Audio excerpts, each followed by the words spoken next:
Good evening friends, स्वागत है आपका आपके प्लेटफॉर्म RWS सिविल सर्विसेज पर। और मैं हूं तैयार आपके लिए NCERT सार बैच की क्लास को लेकर। सभी बच्चे जल्दी जुड़ेंगे ताकि क्लास की शुरुआत की जा सके। पहला मिनट होता है आपके चैट को देखने का। और अगर कोई दिक्कत होती है क्लास से संबंधित, वैसे दिक्कतें जीवन में बहुत सारी हो सकती है, लेकिन अगर क्लास से दिक्कत रिलेटेड कोई दिक्कत है, यानी पिछले क्लास के बारे में कुछ पूछना है, तो आप चैट कर सकते हैं। अदरवाइज फिर क्लास की शुरुआत करेंगे। दूसरे चैट को नहीं देखेंगे, ध्यान रखेंगे ना, दूसरे चैट को करेंगे जब क्लास लाइव कर रहे होते हैं तो सिर्फ लाइव क्लास की ही चर्चा करेंगे। इतना आप कृपा करेंगे। कारण है कि टाइम अगर दे रहे हैं आपके चैट को देखने के लिए तो सिर्फ इसलिए कि आपको पिछले क्लास में कोई दिक्कत हुई हो तो उसकी समस्या का समाधान ढूंढा जा सके। जल्दी से मैं चैट देखूंगा और फिर क्लास की शुरुआत करूंगा।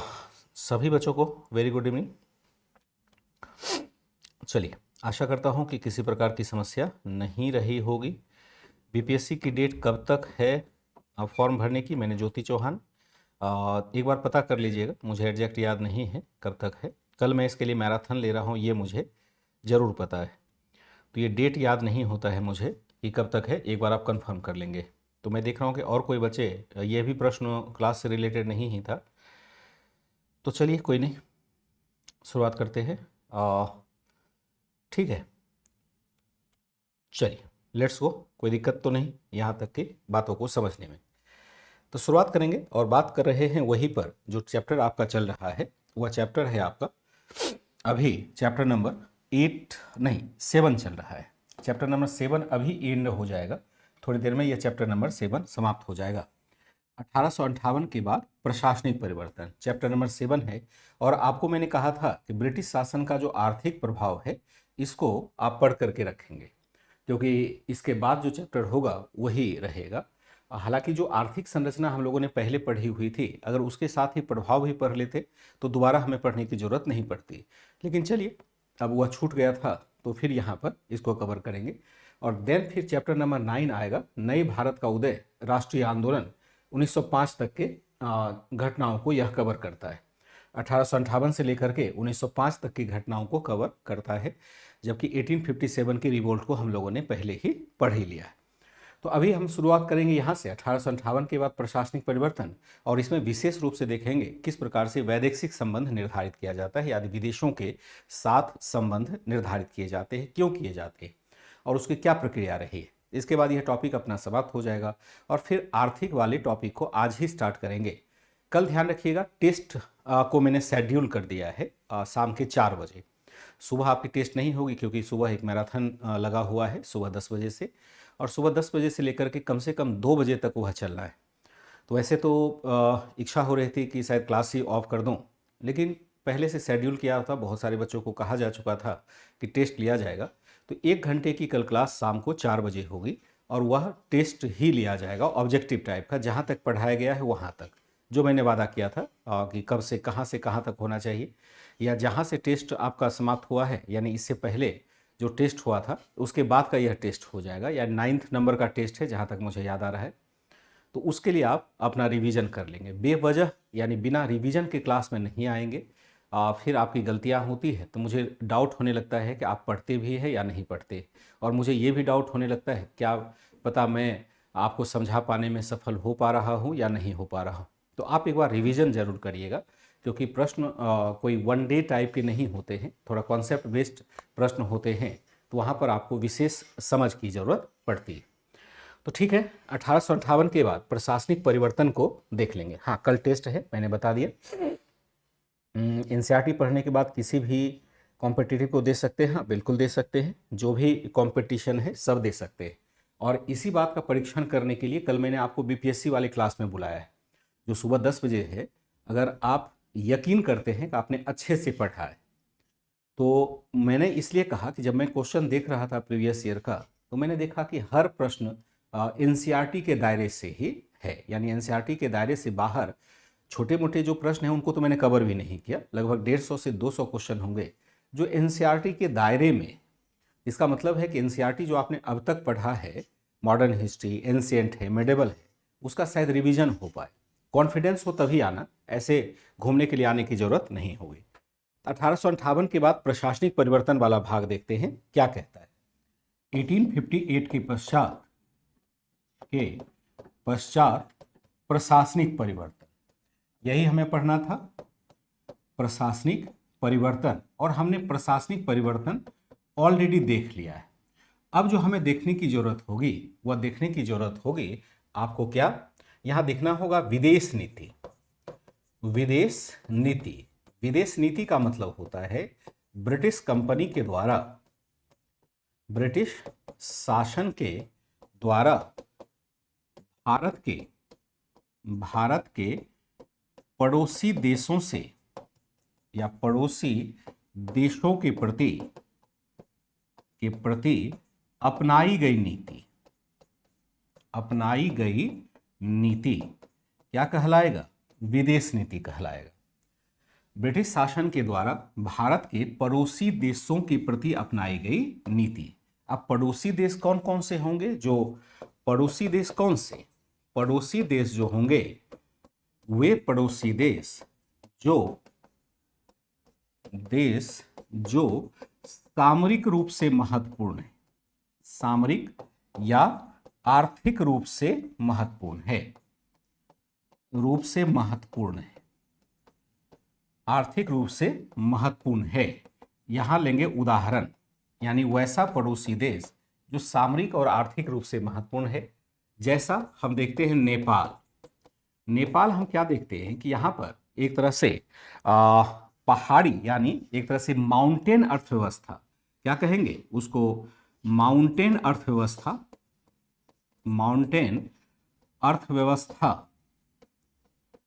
अर्थव्यवस्था का दोहन करने के लिए जो माउंटेन अर्थव्यवस्था है, अभी हाल के दिनों में ये टर्म आया, पहले आप इकोनॉमी या कोई भी टर्म पढ़ेंगे तो वहां पर माउंटेन अर्थव्यवस्था नहीं सुनाई देता है। जैसे हम ब्लू इकोनॉमी कहते हैं, ब्लू इकोनॉमी का मतलब किसका हम दोहन कर रहे होते हैं, तो सामुद्रिक संसाधनों का दोहन करते हैं तो उसको ब्लू इकोनॉमी कहा जाता है। ये सब टर्म तो आपने सुना ही होगा, नहीं सुना है जो एकदम से स्कूल के बच्चे हैं उनको फिर समझ लेना चाहिए कि अर्थव्यवस्था के कई प्रकार होते हैं, कि हम जैसे कृषि अर्थव्यवस्था को देखते हैं, उद्योग की अर्थव्यवस्था को देखते हैं, सेवा की अर्थव्यवस्था को देखते हैं। माउंटेन अर्थव्यवस्था यानी पहाड़ों पर जो संसाधन हमारे हैं उसका दोहन करना है। पहाड़ों पर संसाधन कई रूपों में हो सकते हैं, जैसे वनस्पतियों का हो सकता है, औषधियों का हो सकता है, कीमती कुछ वस्तुएं वहाँ प्राप्त होती है, या फिर हम हिल स्टेशन के रूप में पर्यटन क्षेत्र को प्राप्त करते हैं। ये सारे सारी बातें माउंटेन अर्थव्यवस्था के साथ बिलोंग करती है। अगर ब्लू इकोनॉमी की हम बात करें तो समुद्र के अंदर से जब हम संसाधन प्राप्त करते हैं, चाहे वो फिशरीज के रूप में रहा हो, चाहे समुद्र के तल में पाए जाने वाले संसाधन के रूप में रहा हो, तो वह हम ब्लू इकोनॉमी के रूप में देखते हैं। ब्लू यानी समुद्र का कलर ब्लू होता है, इसलिए उसको ब्लू इकोनॉमी कहा जाता है। तो यहाँ पर माउंटेन अर्थव्यवस्था जैसा शब्द इतिहास में यूज नहीं होगा, लेकिन चूंकि इतिहास को हम बदलते परिप्रेक्ष्य में पढ़ते हैं तो इसलिए मैंने यह शब्द डाल दिया है कि माउंटेन अर्थव्यवस्था का फायदा उठाना चाह रहा होगा कौन, ब्रिटिश। इसलिए यहाँ पर ऐसे देशों के साथ अपने विचारों को रखेगा। फिर हम क्या देखते हैं, यहाँ पर एक तरह से दूसरा क्या है, मध्य एशिया के साथ जो व्यापार होगा, यानी विदेशी व्यापार को बढ़ाने के लिए खास करके चीन की दिशा में होगा, बढ़ाने के लिए यहां पर नेपाल से किया जाता है। दूसरा हम देखते हैं किस देश के साथ और किया जाएगा, दूसरा जो किया जाएगा आपका बर्मा के साथ। बर्मा को वर्तमान में हम म्यांमार कहते हैं, तो वर्तमान में यानी बर्मा के आर्थिक संसाधनों का दोहन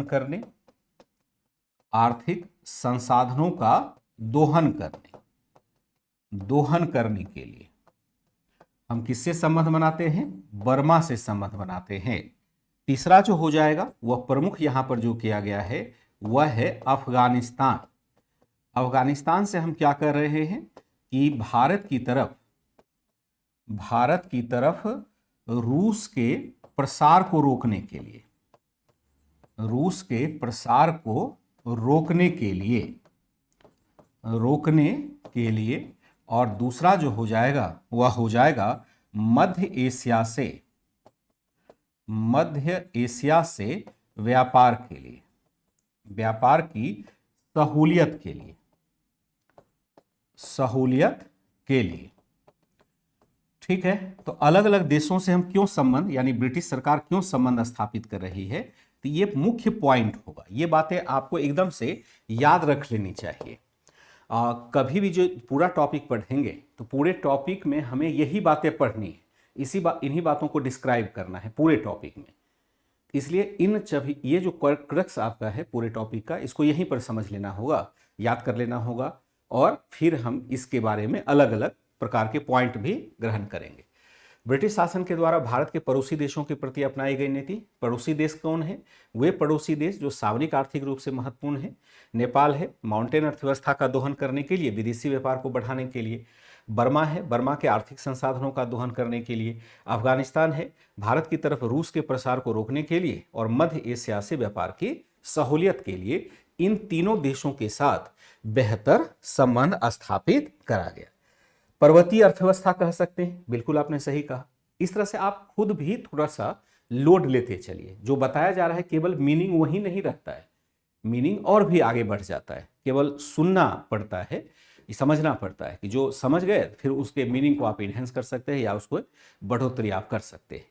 तो अगर विदेशी देशों के साथ कंपनी ने या ब्रिटिश सरकार ने संबंध स्थापित करने की कोशिश की, तो इसका मतलब है वह क्या करना चाह रहा है? वह करना चाह रहा है वहां से सामरिक लाभ प्राप्त करना चाहता है, और दूसरा है कि वहां की अर्थव्यवस्था का भी दोहन करना चाहता है, क्योंकि ब्रिटिश कंपनी या ब्रिटिश सरकार बारंबार प्रयास कर रही है कि हम वैसे क्षेत्र पर जरूर अपना प्रभाव स्थापित करें जहां की ब्रिटिश वस्तुओं को हम बेच सकते हैं। और जब तक ब्रिटिश वस्तुओं की खूब बिक्री नहीं होगी तो फिर बहुत उसके साथ भी इसलिए जुड़ना चाहते हैं। ठीक है बच्चे, तो एक बार देख लेंगे। थोड़ा सा बीच में कुछ शायद नेट डिस्टर्ब हुआ था, अब लगता है रिकनेक्ट हो गया है। थोड़ा मुझे लग रहा था कि शायद कुछ देर के लिए बफरिंग हुआ था, तो लेकिन अब मुझे लगता है कि लगातार चल रहा है। आशा करता हूं कि सारी बातें समझ पा रहे होंगे। ठीक है, अब हो गया इम्पीचमेंट क्या होता है। पता नहीं क्या होता है, जो शब्द आप यहां पर वही पूछेंगे ना जो मैं पढ़ा रहा हूं। अगर फिर मैंने कहा कि आपको हमेशा क्लास की बातों को ही पूछना चाहिए। ठीक है, यहां पर सारी बातें क्लियर है और कोई बफरिंग भी यहां से नहीं हो रही है। हमने क्या देखा कि जैसे अगर इसी चीज को आगे बढ़ाया जाए कि प्राकृतिक सीमा प्राप्त करने के लिए, यानी संचार की सुविधाओं के साथ, संचार की सुविधाओं में बढ़ोतरी के साथ,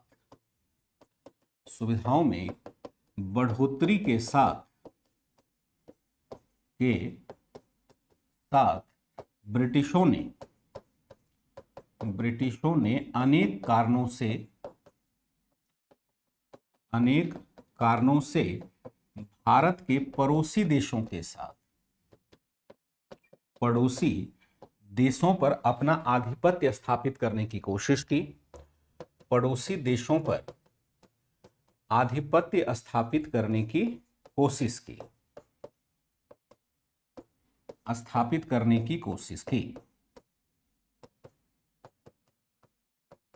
आधिपत्य स्थापित करने की कोशिश की। संचार की सुविधाओं में बढ़ोतरी के साथ ब्रिटिशों ने अनेक कारणों से भारत के पड़ोसी देशों पर आधिपत्य स्थापित करने की कोशिश की। इस कोशिश का एक प्रमुख बिंदु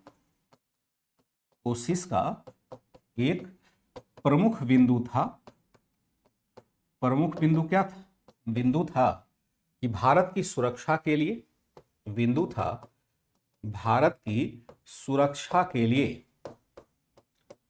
लिए प्राकृतिक सीमा प्राप्त करना। प्राकृतिक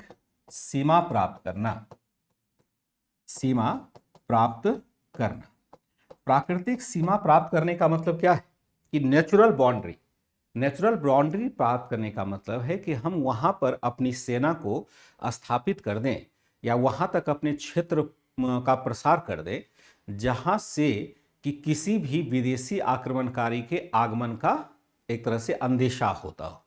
अगर इसी बात को मैप के रूप में देखें यहाँ पर लिखा गया है कि संचार की सुविधाओं में बढ़ोतरी के साथ ब्रिटिशों ने अनेक कारणों से भारत के पड़ोसी देशों पर आधिपत्य स्थापित करने की कोशिश की।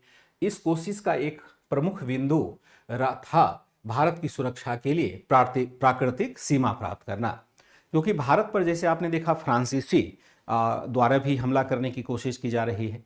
लगातार प्रयास किया जा रहा है रूस के द्वारा कि भारत से उसके साम्राज्य को छीना जाए।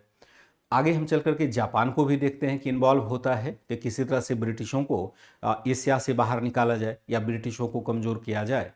तो ब्रिटिश सरकार ने हमेशा प्रयास किया कि वहाँ पर अपनी बाउंड्री को प्राप्त करें, जिससे कि भारत पर आक्रमण करना थोड़ा सा मुश्किल हो जाए। कैसे, जरा ये देखिए। अगर मान के चलते हैं कि यह मैप है इंडिया का मैप है, जो उस समय का मैप दिखा रहा है, उस समय के मैप को दिखा रहा है। तो यहाँ पर क्या करेगा, ये है आपका नेपाल, ये नेपाल का एरिया है। तो यहाँ पर अगर हम ब्रिटिश सेना को देखेंगे तो फिर दिक्कत होगी कि अगर चाइना की तरफ से आक्रमण होता है तो फिर संभालना मुश्किल होगा। ब्रिटिशों ने क्या कर दिया, यहाँ तक अपनी शासन व्यवस्था का विस्तार किया, जो पहले राजा थे उसके साथ। अगर हम देखें यहाँ पर, आप ये तो भारत का पार्ट ही है, और यहां पर हमने क्या कर दिया, ये संपूर्ण भाग पर हमने क्या कर लिया, आधिपत्य स्थापित कर लिया। क्यों? क्योंकि ये बर्मा का क्षेत्र है, और बर्मा पर अगर हम यहां आधिपत्य स्थापित करते हैं तो इस क्षेत्र से आक्रमण करना मुश्किल होगा। फिर हम क्या देखते हैं, यहां तक तो हमारा पार्ट है, ये तो हमारा ही पार्ट है जो पाकिस्तान का भाग है, और हमने क्या कर दिया, यहां आकर के संपूर्ण अफगानिस्तान को हमने ऑक्युपाई कर लिया, या अपने जरूरत के हिसाब से शासक को बिठा दिया, ताकि वहां से भी कोई आक्रमण ना हो सके। क्योंकि जनरली जो आक्रमण होगा, जैसे रूस आना चाहेगा, तो रूस आना चाहेगा अफगानिस्तान के रास्ते, ईरान और अफगानिस्तान होकर के ही रूस भारत की तरफ आ सकता है, दूसरा तो कोई रास्ता उसके लिए है नहीं। तो इसलिए ईरानी शासक से हम बेहतर संबंध स्थापित कर लेंगे और अफगानिस्तान पर अपने प्रभाव को स्थापित कर लेंगे, तो फिर वहां से आना मुश्किल हो जाएगा। एक तरह से हर जगह, यहाँ पर भी, और नीचे तो नौसेना इसकी अपनी मजबूत है, तो यहाँ कोई दिक्कत है नहीं। इसलिए ब्रिटिशों ने वैसे देशों के साथ जरूर संबंध स्थापित करने की कोशिश की जो उनके लिए जरूरी है,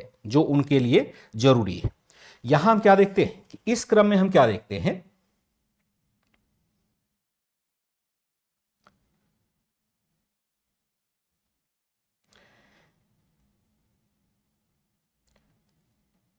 मर्केंटिलिज्म के बारे में बता दिए। सब तो सौरभ यादव बता चुके हैं ना, आप क्लास को डिस्टर्ब ही कर रहे हो ना बच्चे। क्या अभी वो बातें पढ़ाई जा रही है वाणिज्यवाद के बारे में? क्या ये बातें अभी पढ़ाई जा रही है जो अभी आप पूछ रहे हैं? आप तो क्लास को डिस्टर्ब कर रहे हैं ना एक तरह से। जब वो बातें बताई गई थी कि वाणिज्यवाद क्या होता है, तो वो बातें तो 10 क्लास पहले ही बताई जा चुकी है। तो आप 10 क्लास के बाद वाला अगर यहाँ पूछेंगे तो मैं हाथ जोड़ लूँगा आपसे कि मैं आपको पढ़ा ही नहीं पाऊँगा।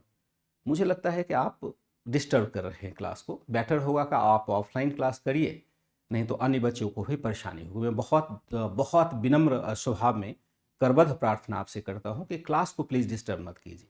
आपकी क्वेरी सर आँखों पर, लेकिन यहाँ कैसे, जब लाइव क्लास में आप रहते हैं तो केवल लाइव क्लास की बातों को पूछा जाए। अभी मैं बाउंड्रीज समझा रहा हूँ, आपको बाउंड्रीज से कोई लेना देना नहीं है, आपको मर्केंटिलिज्म से लेना है, इम्पीचमेंट से लेना है। मैंने एक बार अवॉइड कर दिया कि चलो मैं वहाँ पर अभी नहीं जाऊँगा, क्या होता है मैंने ऐसे कह करके निकाल लिया, क्योंकि आप तो कोई चीज़ समझ नहीं पा रहे हैं। तो नहीं समझ पा रहे हैं तो आप क्लास को डिस्टर्ब कर रहे हैं। तो आपसे हाथ जोड़ के प्रार्थना है, प्लीज़ आप क्लास को अभी लीव कर दीजिए या चुपचाप क्लास करिए। बहुत विनम्र स्वभाव में मैं आपको कह रहा हूँ। नहीं मानेंगे तो फिर मैं थोड़ा हार्ड हो जाऊँगा इस मुद्दे पर। मैं अभी बाउंड्री समझाने की कोशिश कर रहा हूँ, आप दूसरा चीज़ पूछ रहे हैं। तो यहाँ हम क्या देख रहे हैं कि यहाँ पर समझने की जो कोशिश कर रहे थे, क्या कर रहे थे, जरा थोड़ा दिमाग से निकल गया। हमने क्या देखा कि ब्रिटिश शासन के द्वारा भारत के पड़ोसी देशों के प्रति अपनाई गई नीति है। पड़ोसी देश कौन है? जिससे कि जो भारत के आसपास में है, जैसे नेपाल है, बर्मा है, अफगानिस्तान है, इन तीनों देशों पर अपने प्रभाव की स्थापना की कोशिश की जा रही है। क्यों की जा रही है? ताकि अपनी सुरक्षा के लिए हम प्राकृतिक सीमा को प्राप्त कर सकें, नेचुरल बाउंड्री को प्राप्त कर सकें, ताकि हमें किसी प्रकार की परेशानी नहीं हो या कोई विदेशी ताकत भारत के जैसे उपनिवेश को ब्रिटिशों से छीन नहीं सके। तो आशा करता हूं कि ये बातें आपने मैप के माध्यम से समझी होगी। इसी क्रम में हम क्या देखते हैं, इसी क्रम में हम क्या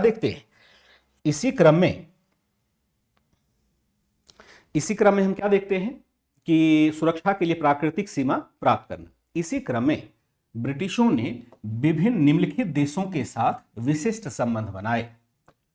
इसी क्रम में ब्रिटिशों ने निम्नलिखित देशों के साथ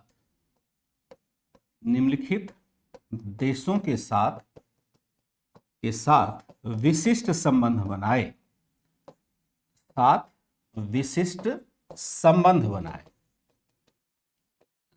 बनाए। इसी क्रम में हम क्या देखते हैं, इसी क्रम में सभी देशों के साथ युद्ध भी किया गया। सभी देशों के साथ युद्ध भी किया गया। जो युद्ध भी किया गया जो भारतीय खर्चे से ही हो रहा था, जो भारतीय खर्चों से ही हो रहा था,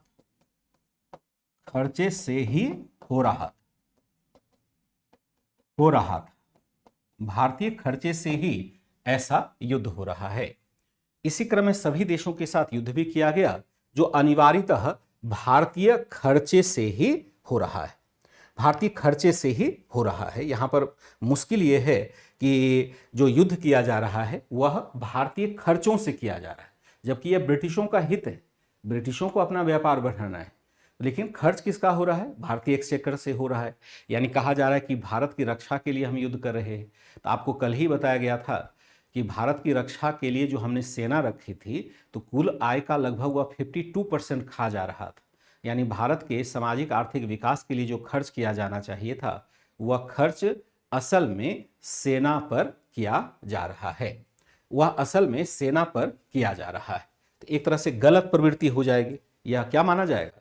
गलत प्रवृत्ति हो जाएगी। तो अलग अलग देशों के साथ अगर हम संबंध देखते हैं तो जैसे 2-3 देशों की चर्चा हमें करनी होगी, जिसकी चर्चा हमने पहले कहा, नेपाल तथा ब्रिटिश संबंध।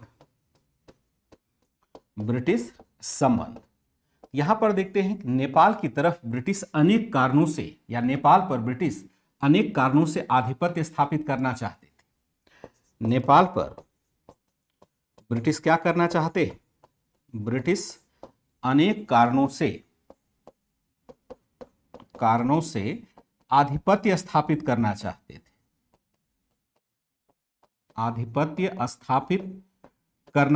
थे। यहां पर लेंगे उदाहरण। क्या यहां पर कारण रहा होगा? तो स्वाभाविक है कि कारण तो हमने पहले ही डिफाइन कर दिया है कि क्या कारण था। या तो हम माउंटेन इकोनॉमी को प्राप्त करना चाहते हैं, या इस रास्ते से हम व्यापार भी तो कर सकते हैं। इस रास्ते से व्यापार करना चाहते हैं, नेपाल के आर्थिक संसाधनों का दोहन करना चाहते हैं, और एक साम्राज्यवादी लिप्सा भी होती है कि पड़ोसी देश है, चलो उसको हड़प लेते हैं, कुछ ना कुछ तो फायदा होगा ही होगा। क्योंकि अभी हम प्रशासन पर बहुत अधिक खर्च कर ही नहीं रहे। जो प्रशासनिक सुविधा का विस्तार होना चाहिए, जैसे नए क्षेत्र को हम प्राप्त करते हैं तो नियम क्या होना चाहिए? नए क्षेत्र में हम प्रशासनिक सुविधाओं का विस्तार करें। लेकिन यहाँ ब्रिटिश कंपनी जहाँ पर भी जाती है, ब्रिटिश सरकार जाती है तो क्षेत्र को तो ऑक्युपाई कर लेती है, लेकिन प्रशासन के लिए बहुत ठोस वर्क नहीं करती है, और केवल उतना ही परिवर्तन करती है जितना कि उसको अपने उपनिवेशवाद के लिए जरूरी महसूस होता है। संपूर्णता में कभी भी यह परिवर्तन नहीं करता है। यहाँ स्थापत्य अपना आधिपत्य करना चाह रहे हैं उन क्षेत्रों से, इसलिए क्योंकि बहुत सारे यहाँ पर फायदा हो सकता था। जैसे मध्य एशिया के साथ व्यापार होता है, उदाहरण क्या करना है? जैसे मध्य एशिया के साथ व्यापार बढ़ाना, एशिया के साथ व्यापार बढ़ाना, माउंटेन इकोनॉमी, माउंटेन अर्थव्यवस्था का दोहन करना। यहां पर ब्रिटिश कंपनी ने क्या किया? उपरोक्त उद्देश्य से प्रेरित होकर ब्रिटिश कंपनी ने क्या कर दिया? ब्रिटिश कंपनी ने 1814 में नेपाल पर आक्रमण कर दिया। नेपाल के शासक के साथ युद्ध छेड़ दिया। वहां राजशाही व्यवस्था का शासन था। नेपाल के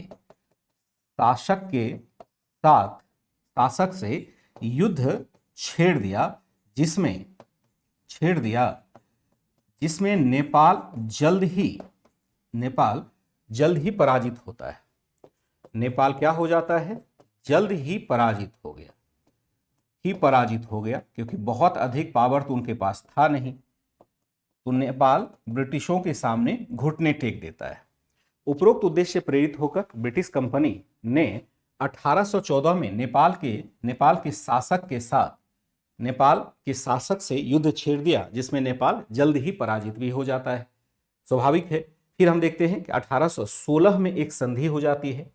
क्या देखते हैं कि एक तरह से जल्दी ही उन्हें एक समझौता करना पड़ जाता है। नेपाल को ब्रिटिशों के साथ समझौता करना पड़ा, जल्द ही पराजित हो गया। आगे हम क्या देखते हैं? आगे नेपाल को ब्रिटिशों के साथ एक संधि करनी पड़ी। ब्रिटिशों के साथ सुगौली की संधि करनी पड़ी।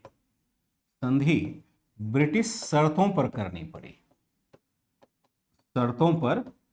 पड़ी, जिसके प्रावधान थे, जिसके क्या प्रावधान थे?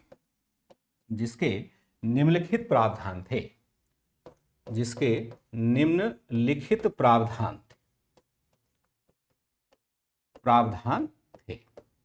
कुछ प्रावधान होंगे, जैसे कि स्वाभाविक है कि यह संधि किस लिए हुई है? ब्रिटिश शर्तों पर हुई है, यानी ब्रिटिश ने जो कुछ मांगा वह देना मजबूरी हो गई ब्रिटिश नेपाल के शासक के लिए।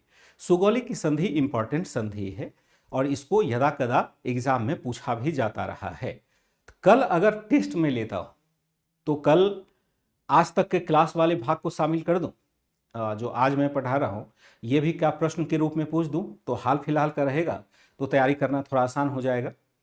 तो इसमें मैं सुगौली की संधि आदि पर भी प्रश्न पूछ सकता हूं, लेकिन यह मत समझिएगा सीधे सीधे पूछ दिया गया कि सुगौली की संधि किससे हुई थी। हो सकता है कि यह थोड़ा स्टेटमेंट वाइज वाला क्वेश्चन होगा, तो आप उस हिसाब से यानी उस मानसिकता से तैयार रहेंगे। आप इतने दिनों तक मुझसे पढ़ रहे हैं और प्रश्न भी आपने हजारों बना लिए हैं मेरे साथ, तो बेटर होगा कि आप वह भी सोच कर रखें कि प्रश्न कैसे बनेगा। तो यह मैटर मैं कल प्रश्न में शामिल कर दूंगा। मैं यहाँ पर क्वेश्चन मार्क लगा देता हूँ कि हो सकता है यहाँ पर क्वेश्चन पूछा जाए। तो इसके हम क्या देखते हैं कि निम्नलिखित प्रावधान हो जाते हैं। निम्नलिखित यहाँ पर प्रावधान हो जाते हैं। ब्रिटिश सरकार भारत के साथ ही और देशों के भी चले जाते थे। क्या पूछता है? क्लियर करके पूछो ना। नेपाल के कैसे मिडिल एशिया ट्रेड रूट होगा? बिकॉज वहाँ माउंटेन की सीरीज। क्या माउंटेन के बीच में रास्ता नहीं होता है? क्या माउंटेन के बीच में रास्ता नहीं होगा? आप लोग थोड़ा सा ना विशेष रूप से, माउंटेन तो हर जगह, अफगानिस्तान में माउंटेन नहीं है, वहां से कैसे मध्य एशिया के लिए रास्ता निकल रहा है? आप उत्तराखंड जाइए तो वहां से लेह लद्दाख कैसे चले जाए? रास्ता माउंटेन के बीच से ही निकलता है, बहुत सारे पासेस होते हैं, उसके माध्यम से रास्ता निकलता है। नेपाल से निकल करके चाइना वाला जो रूट जा रहा है, सिल्क रूट, उसको हम नहीं पकड़ लेंगे। अगर जो रूट चाइना से जा रहा है, सिल्क रूट पकड़ने के लिए हम अफगानिस्तान के रूट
चलिए फिर से बैक करते हैं। थोड़ी सी तकनीकी समस्या आ गई थी, कुछ लाइट का फॉल्ट आ गया था कि पूरा का पूरा सिस्टम ही अपने आप कोलैप्स कर गया।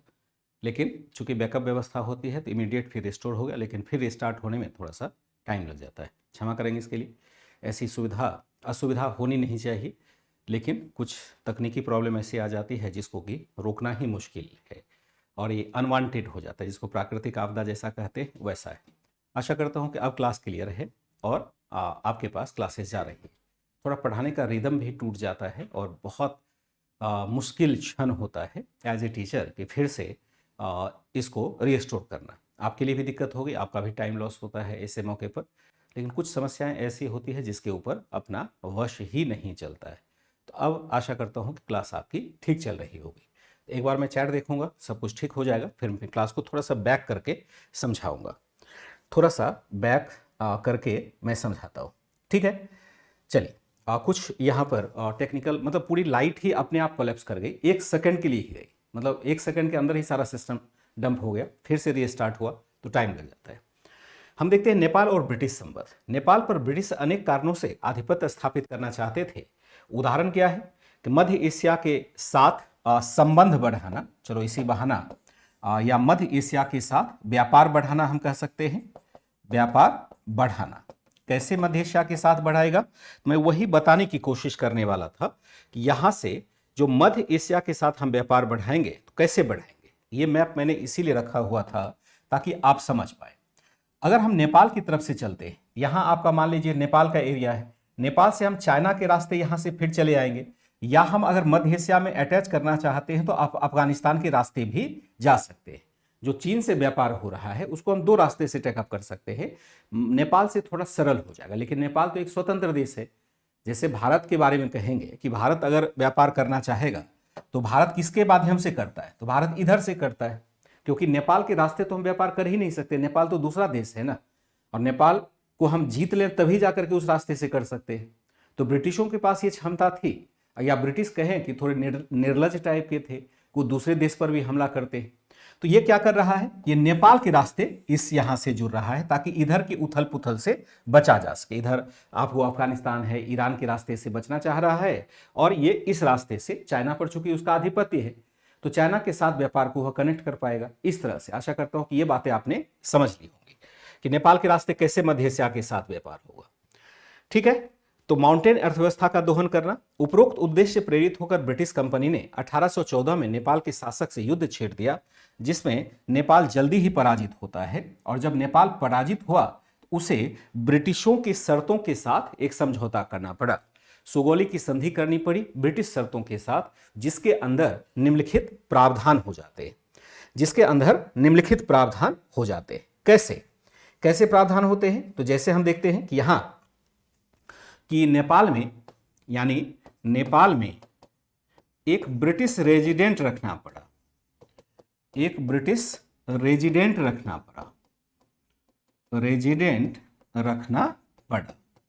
नेपाल में एक ब्रिटिश रेजिडेंट रखना पड़ा। रेजिडेंट क्यों रखा जाता है, कहा जाता है कि हम आपकी सुविधा के लिए रखते हैं। एक अस्थायी प्रतिनिधि कहें, किसी देश में हम रख देते हैं इसलिए कि ताकि आपकी सुविधा हो सके और संबंधों के निर्धारण में कोई दिक्कत नहीं हो, उसके माध्यम से वहां के राजा से या वहां के प्रशासन से संपर्क स्थापित किया जा सके। लेकिन ब्रिटिशों का मूल उद्देश्य जो होता था वह एक तरह से दैनिक प्रशासन में हस्तक्षेप करने का हो जाता था। तो नेपाल में हम क्या रख देते हैं, ब्रिटिश रेजिडेंट रखते हैं। फिर हम क्या देखते हैं, गढ़वाल और कुमायूं जिला छीन लिया गया।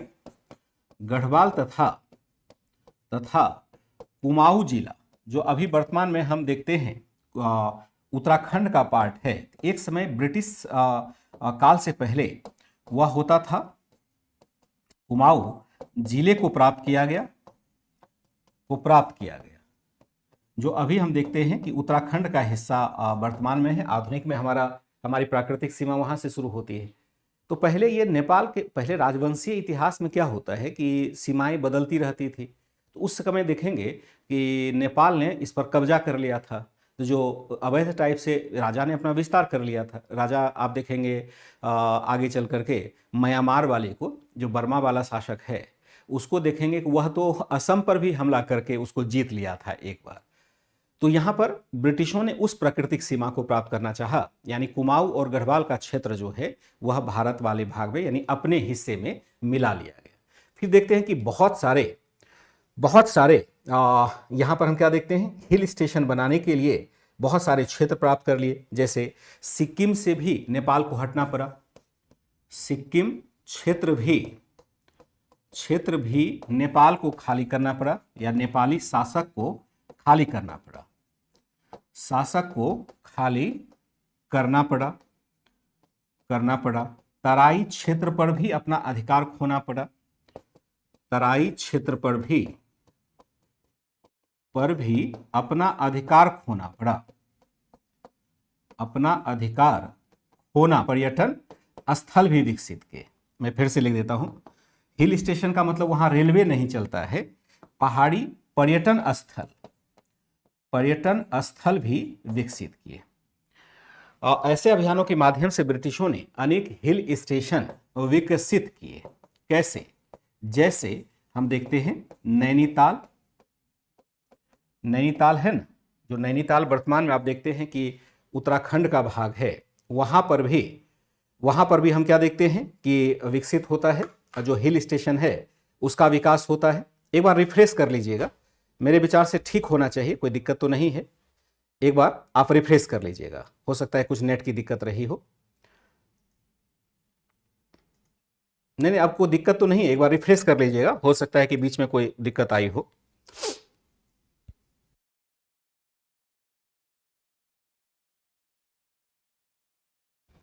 ऐसे अभियानों के माध्यम से ब्रिटिशों ने अनेक हिल स्टेशन यानी पहाड़ी स्थल विकसित किए। जैसे हम देखते हैं नैनीताल या मसूरी को आप देख सकते हैं। क्या देख सकते हैं? नैनीताल है, मसूरी है, दार्जिलिंग है।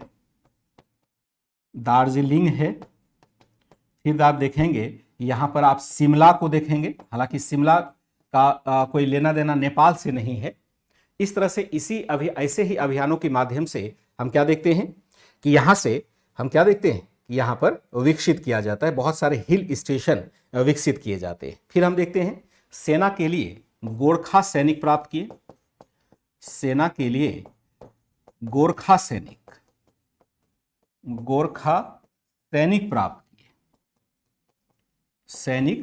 प्राप्त किए, सेना के लिए गोरखा सैनिक भी हासिल किया जाता है ऐसे अभियानों के माध्यम से।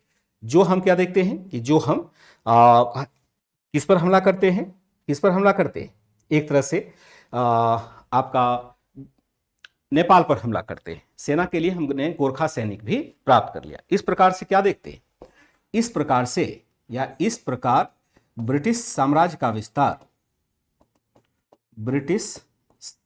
विस्तार कहां तक हो जाता है?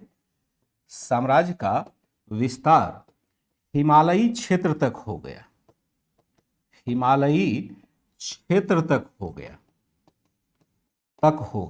कभी कभी बड़ी समस्या हो जाती है, किसी दिन मुहूर्त अगर खराब रहे तो बड़ी समस्या क्लास में आ जाती है। आज जो बाधा उत्पन्न हुई क्लास में, ऐसा कभी हुआ ही नहीं था, ऐसा कभी हो ही नहीं सकता है। कारण है कि इतना सिस्टम लगा रहता है कि ताकि कोई भी आफत आ जाए, आंधी हो जाए, तूफान हो जाए, जब तक कि भूकंप से सब तहस नहसी नहीं हो जाएगा, क्लास रुक नहीं सकती है। नियम तो ये कहता है, इस प्रकार का सिस्टम बनाया जाता है। और एटलीस्ट मैंने तो ये ऐसा ही बनाया हुआ है, चाहे कुछ भी हो जाए क्लास नहीं रुकनी चाहिए। मतलब काफ़ी आंधी तूफान आएगा तब भी मेरे ऊपर कोई फर्क नहीं पड़ता, यानी क्लास के ऊपर कोई फर्क नहीं पड़ेगा। लेकिन आज भूकंप से भी कुछ अधिक था कि अचानक से मतलब ऐसा शटडाउन होता है कि पूरा सिस्टम ही हैंग कर गया, यानी पूरा सिस्टम ही बंद हो गया और फिर से उसको रीस्टार्ट करने में टाइम लगा। ठीक है, अब ठीक हो रहा है, कोई दिक्कत नहीं है, कभी कभी वो समस्या आ ही जाती है। हाँ, इसलिए कभी नेपाल अब ब्रिटिशों का गुलाम नहीं बन पाया, क्योंकि उसने एक समझौता कर लिया था। देखिए, दो चीजें हो सकती है, कोई भी देश क्यों गुलाम बनता है, या तो उसके पास अपनी कैपेसिटी, या गुलाम क्यों नहीं बनता है, या तो उसके पास अपनी कैपेसिटी हो रिटेलिएट करने की, यानी संघर्ष करने की क्षमता हो, या फिर वह एक तरह से सरेंडर कर दे। तो नेपाल के शासक ने सरेंडर कर दिया। यह मत मानिए कि नेपाल के शासक अधीनस्थ नहीं हैं। जैसे चाइना को देखेंगे, चाइना पर भी ब्रिटिश का आधिपत्य स्थापित होता है, लेकिन वहां के शासक ने सरेंडर कर दिया, यानी व्यापार आप करते रहिए। जैसे देसी रियासत है, भारत में छोड़िए, दूसरे देश को आप छोड़िए, भारत में भी तो देसी रियासत है ना। जैसे हैदराबाद है, हैदराबाद भी एक राज्य के बराबर ही राज्य, ये अलग देश के बराबर है, यानी वो मुगलों से स्वतंत्र होकर के अलग देश बना लेता है।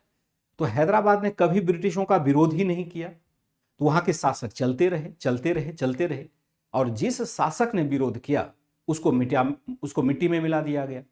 तो नेपाल कभी आधिपत्य यानी नेपाल कभी गुलाम नहीं हुआ। यह कहने का संदर्भ यह नहीं है कि वहां पर ब्रिटिशों का प्रभाव नहीं रहा, ब्रिटिशों का तो प्रभाव रहा, नहीं होता तो इतने सारे सुविधाएं, इतनी सारी सुविधाएं कैसे मिल जाती। कहने का मतलब है कि वहां वह शासक तो बना रहा, लेकिन ब्रिटिशों के अधीन बना रहा। जिसने भी संघर्ष किया उसको ब्रिटिशों ने समाप्त कर दिया, एक्सेप्ट अफगानिस्तान, या कुछ हद तक आप कहें तो बर्मा। जैसे अफगानिस्तान के क्षेत्र में ब्रिटिशों ने आधिपत्य तो स्थापित कर लिया, अपने कठपुतली शासक को बिठा दिया, लेकिन अफगानिस्तान के लोगों ने इतना संघर्ष किया, पहाड़ी इलाका है, दुर्दांत इलाका है, उस पर नियंत्रण प्राप्त करना हमेशा से मुश्किल रहा, अभी भी नियंत्रण प्राप्त करना मुश्किल रहा। इसलिए आप देखेंगे कि 20 वर्ष तक अमेरिका अफगानिस्तान में रहा, लेकिन उसको अपने हेलीकॉप्टर वगैरह छोड़ करके भागना पड़ा, क्योंकि रोज उसके ऊपर हमले होते थे और कितना बम बरसक, कितना बम गिरा दिया तोला बोरा की पहाड़ी में, लेकिन वहां के तालिबान को समाप्त करना संभव ही नहीं हुआ। तो अफगानिस्तान क्षेत्र एक दुर्गम क्षेत्र है जहां पर कि पूर्णतः नियंत्रण स्थापित नहीं किया जा सका। जैसे आप म्यांमार के क्षेत्र में भी देखेंगे तो वहां पर भी पहाड़ी है, बहुत घने जंगल है, वहां पर भी ब्रिटिशों को कभी चैन नहीं मिला, यद्यपि उसने कब्जा ब्रिटिशों बर्मा में कर लिया था तो भी। तो नेपाल के शासक ने सरेंडर कर दिया तो बात ही खत्म हो गई। फिर वहां पर ब्रिटिशों ने मनमाने तरीके से उसको लूटा, जो कहा वो दे दिया, फिर उसको गुलाम बनाने का क्या फायदा था। बेकार में नाम होता कि हमने एक तरह से नए राजवंश को मिटा दिया है।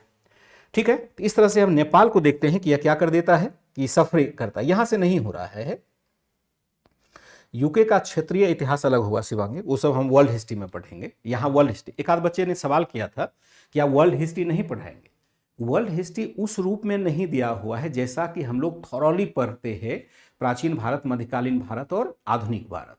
अगर मैं आपको थोड़ा कम मेहनत करता दिखता तो मैं क्या करता कि ओल्ड एनसीईआरटी को मैं हाथ ही नहीं लगाता। अगर ये तीनों एनसीईआरटी मैं आपको नहीं पढ़ाता और लेटेस्ट पैटर्न पर मैं इतिहास एनसीईआरटी को पढ़ा देता तो आपका सिलेबस कभी भी तैयार नहीं होता। इतना टाइम भी नहीं लगता मुझे कराने में। 8-10 चैप्टर हर में होते हैं, छोटे छोटे चैप्टर होते हैं, तुरंत खत्म हो जाता। एनसीईआरटी को खत्म करना कौन सी बड़ी बात है। लेकिन यहाँ पर मैंने जिम्मेवारी समझी कि जो आप एनसीईआरटी पढ़ रहे हैं ये स्कूल के लिए आप नहीं पढ़ रहे, इससे आपको स्कूल का एग्जाम नहीं देना है। इस एनसीईआरटी से आप अपेक्षा रखते हैं कि सिविल सेवा का सिलेबस तैयार हो सके, उसका बेसिक क्लियर हो सके। एक मैंने यहां पर जिम्मेवारी ली, अगर मैं इस एनसीईआरटी को नहीं हाथ लगाता तो इतना डेप्थ नॉलेज अब नए एनसीईआरटी में नहीं दिया गया है, बहुत सारी चीजों को छोड़ दिया गया है। अगर देखते हैं कि कुछ टॉपिक जो कराया जा सकता है और उस टॉपिक को कराने के बाद आप उसको समझ भी पाएंगे, क्योंकि जब तक ये क्रमबद्धता से नहीं हमारे पास मैटर आएगा तो भारतीय इतिहास भी आप नहीं समझ पाएंगे, वर्ल्ड हिस्ट्री तो समझना ही नहीं। अगर केवल एक आध टॉपिक कहीं कवर कर लिया गया हो तो उसको वर्ल्ड हिस्ट्री नहीं कहेंगे। उसके लिए एक जिम्मेवारी हमारी बनेगी और आपकी भी बनेगी कि आप फिर यूट्यूब वाली क्लास में ज्वाइन करिएगा, वो फ्री ऑफ कॉस्ट रहेगा, उसके लिए तो आपको पैसा देना नहीं पड़ेगा। तो वहाँ पर फिर बेसिक से लेकर के चलेंगे और ऐसे ही पढ़ेंगे जैसे कि मॉडर्न हिस्ट्री को पढ़े, और ऐसा एनसीईआरटी में नहीं दिया गया है जहाँ तक मैंने देखा है। कुछ टॉपिक कवर किए गए लेकिन वो टॉपिक बड़े अजीब से है जिसको कि कवर करना या पढ़ना आपके लिए संभव नहीं होगा। जैसे मैंने देख रहा था कि 12वीं क्लास के एनसीईआरटी में एक चैप्टर दिया हुआ है और चैप्टर दिया है कि आपका कि सोवियत संघ का पतन। तो जब तक हम कोल्ड वॉर नहीं पढ़ेंगे तो सोवियत संघ के पतन को नहीं पढ़ पाएंगे। या वहाँ पर लिखा गया है कि एक ध्रुवीय विश्व का उदय, एक ध्रुवीय विश्व का उदय लिखा गया है, और जब तक हम सोवियत संघ के पतन को नहीं पढ़ेंगे तो समझ ही नहीं आएगा कि क्या कहा जा रहा है। तो उसको भी हमें सिस्टमैटिक रूप से पढ़ाना पड़ेगा। तो अगर वर्ल्ड हिस्ट्री पढ़ाना ही होगा तो फिर सभी बच्चों को उसमें आमंत्रित करेंगे ताकि आपका भी काम हो जाए और अन्य बच्चों को भी फ्री ऑफ कॉस्ट वो सर्विस मिल जाए, क्योंकि वर्ल्ड हिस्ट्री यहाँ पर उस रूप में नहीं है, इक्का दुक्का टॉपिक दिया हुआ है। ठीक है, तो इस प्रकार ब्रिटिश साम्राज्य का विस्तार हिमालयी क्षेत्र तक हो जाता है। दूसरा हम देखते हैं कि यहां पर दूसरे देश पर हमला किया जाता है, बर्मा पर। बर्मा को हम क्या कहते हैं वर्तमान में? म्यांमार कहते हैं। अब बर्मा नहीं कहते हैं, म्यांमार कहते हैं। ठीक है, तो अब बर्मा के साथ हम संबंध देखते हैं कि किस प्रकार से विकसित होता है। हमने क्या देखा कि मूलतः बर्मा के संसाधनों पर,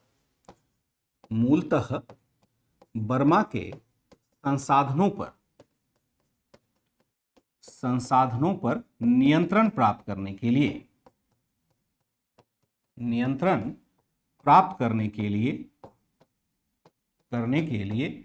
तीन चरणों में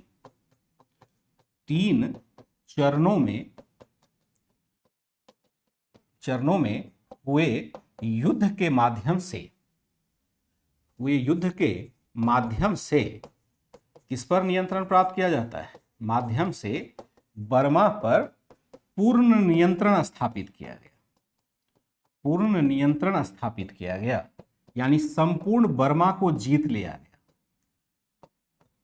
यह स्थिति नेपाल के संदर्भ में नहीं हुई, नेपाल को पूर्णता से नहीं जीता गया, वहां केवल आधिपत्य स्थापित किया गया। सरकार ने सरेंडर कर दिया तो उसकी स्वतंत्रता बनी रह गई, हालांकि उसके संसाधनों का दोहन किया गया।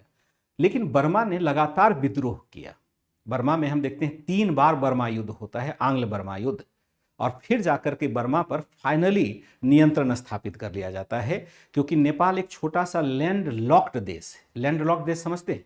जिसकी सीमा किसी समुद्र से नहीं मिलती हो, और नेपाल के पास उतने संसाधन भी नहीं थे। कुछ हिल स्टेशन वगैरह तो थे, लेकिन ऐसा कोई पर्टिकुलर वहाँ पर खनिज पदार्थ नहीं है जिससे कि ब्रिटिशों को लाभ हो सके और या वहाँ पर ब्रिटिश अपने व्यापार को बढ़ा सके, इसलिए उसके साथ थोड़ी रियायत हो गई। लेकिन अगर बर्मा की स्थिति को देखेंगे, म्यांमार की स्थिति को देखेंगे, तो वह एक बहुत ही महत्वपूर्ण सामुद्रिक क्षेत्र भी रखता है। अगर आप मैप में देखिए तो शायद आप कवर कर पाएंगे, बर्मा को आप पहचान पाएंगे बर्मा कहाँ है। अगर आप मैप को देखें तो वहां पर 1-2 क्षेत्र की चर्चा की है। क्या आपके पास पीडीएफ आदि के रूप में है किताब? अगर आपके पास पीडीएफ हो, जो बर्मा का क्षेत्र है वह असल में क्या है? वह असल में ये वाला क्षेत्र है। ये वाला क्षेत्र आपका बर्मा का है। ये वाला मैं इसको ग्रीन कलर में कर देता हूं। अब यहां पर देखेंगे कि ये बांग्लादेश है और ये पूरा का पूरा क्षेत्र बर्मा के अधीन आता है, यानी अच्छा खासा सामुद्रिक तट है। अगर यहां से हम देखें तो कलकत्ता से या ओडिशा से हम व्यापार भी कर सकते हैं, या हम व्यापार सामुद्रिक मार्ग से करें तो डायरेक्ट हम यही भूमिका प्राप्त कर पाएंगे जैसा कि हम भारत के साथ करते हैं।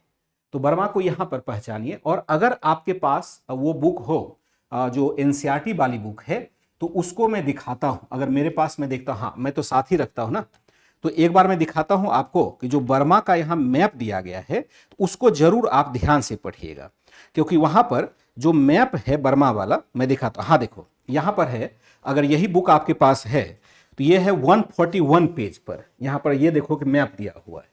तो इसको जरा आप देखेंगे कि या तो बुक होगा उसमें, और यहां पर आपको कुछ क्षेत्र दिखाया गया, जैसे मैं अभी लिखाऊंगा तेनासरीम जैसे क्षेत्र, आप ढूंढ नहीं पाएंगे कि तेनासरीम क्षेत्र कहां है।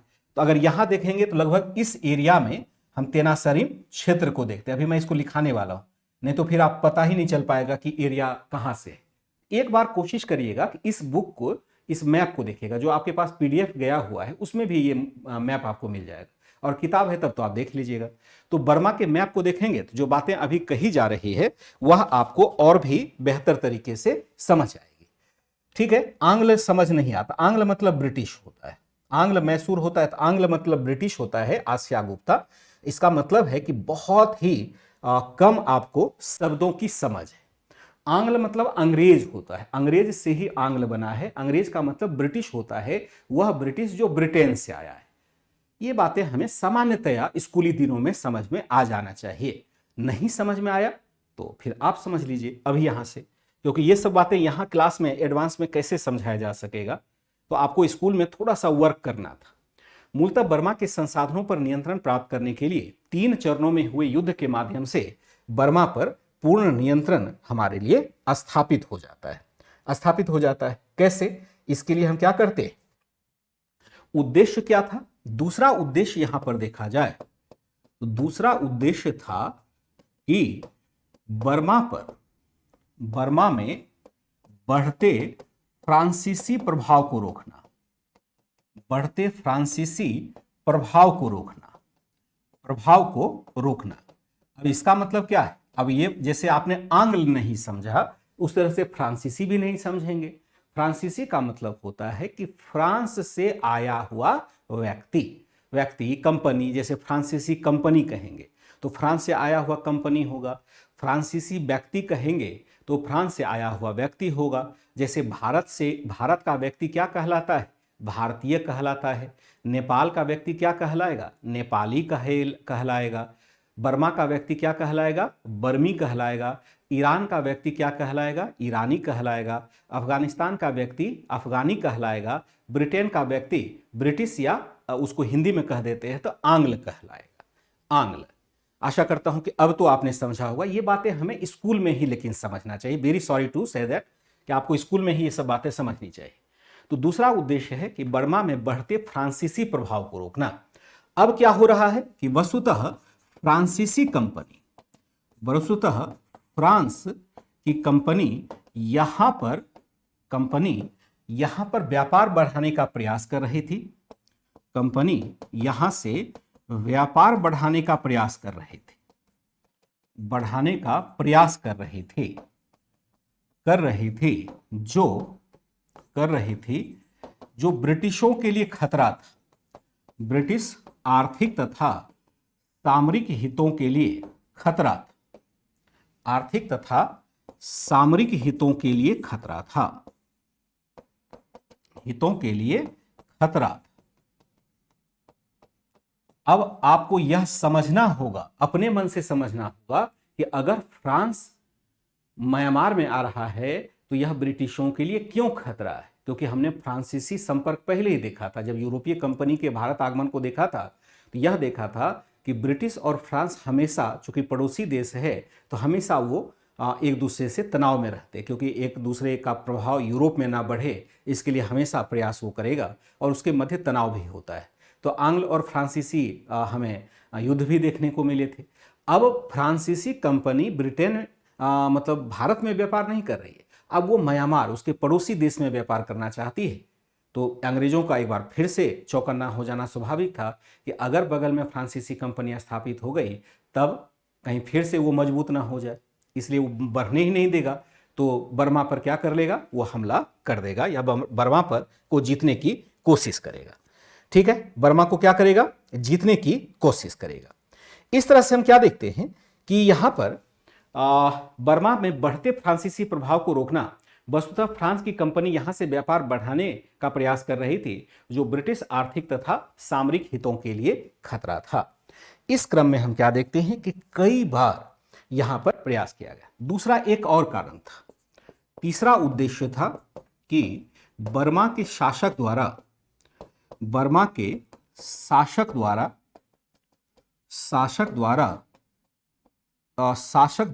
भारतीय क्षेत्र की तरफ प्रसार किया जा रहा था। शासक द्वारा भारतीय क्षेत्र पर प्रसार किया जा रहा था,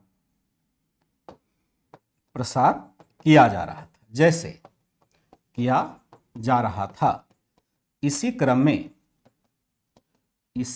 में बर्मी शासक ने अराकान कहाँ है? असम का क्षेत्र है। मणिपुर तथा असम के अनेक हिस्सों पर कब्जा कर लिया था। मणिपुर तथा असम के अनेक हिस्सों पर कब्जा कर लिया था, अनेक हिस्सों पर कब्जा कर लिया था।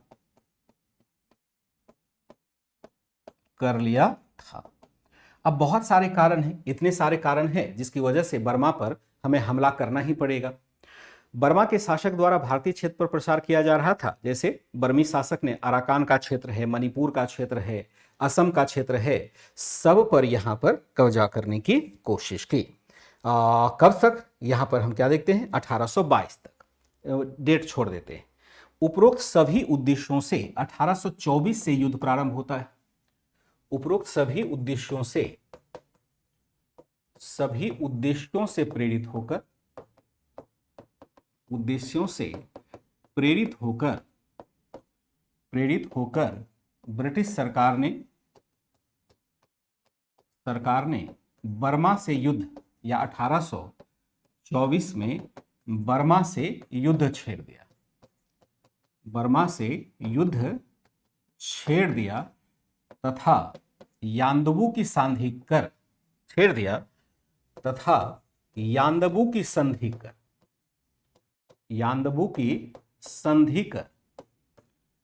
कर उससे अधिकांश समुद्र तटवर्ती क्षेत्र जीत लिया। क्षेत्र जिसको हम कहते हैं लोअर बर्मा क्षेत्र जीत लिया। उससे क्या कर लिया? अधिकांश क्षेत्र जीत लिया। उपरोक्त सभी उद्देश्यों से प्रेरित होकर ब्रिटिश सरकार ने 1824 में बर्मा से युद्ध छेड़ दिया और यान्दबू की संधि कर उससे अधिकांश समुद्र तटवर्ती क्षेत्र को जीत लिया है। अधिकांश समुद्र तटवर्ती क्षेत्र को जीत लिया है। यह यान्दबू की संधि कब होती है? यान्दबू की संधि जो होती है वह होती है आपकी, यान्दबू की संधि कब होती है? यान्दबू में फिर से लिख देता हूं। यान्दबू की संधि जो होती है वह होती है, यान्दबू की संधि कब होती है? ये होती है 1826 में बर्मा से युद्ध क्षति के रूप में, युद्ध हर जाने के रूप में 1 करोड़ रुपये प्राप्त किया गया। कहा गया कि भैया तुमने ही युद्ध किया है, तो उससे 1 करोड़ ले लिया।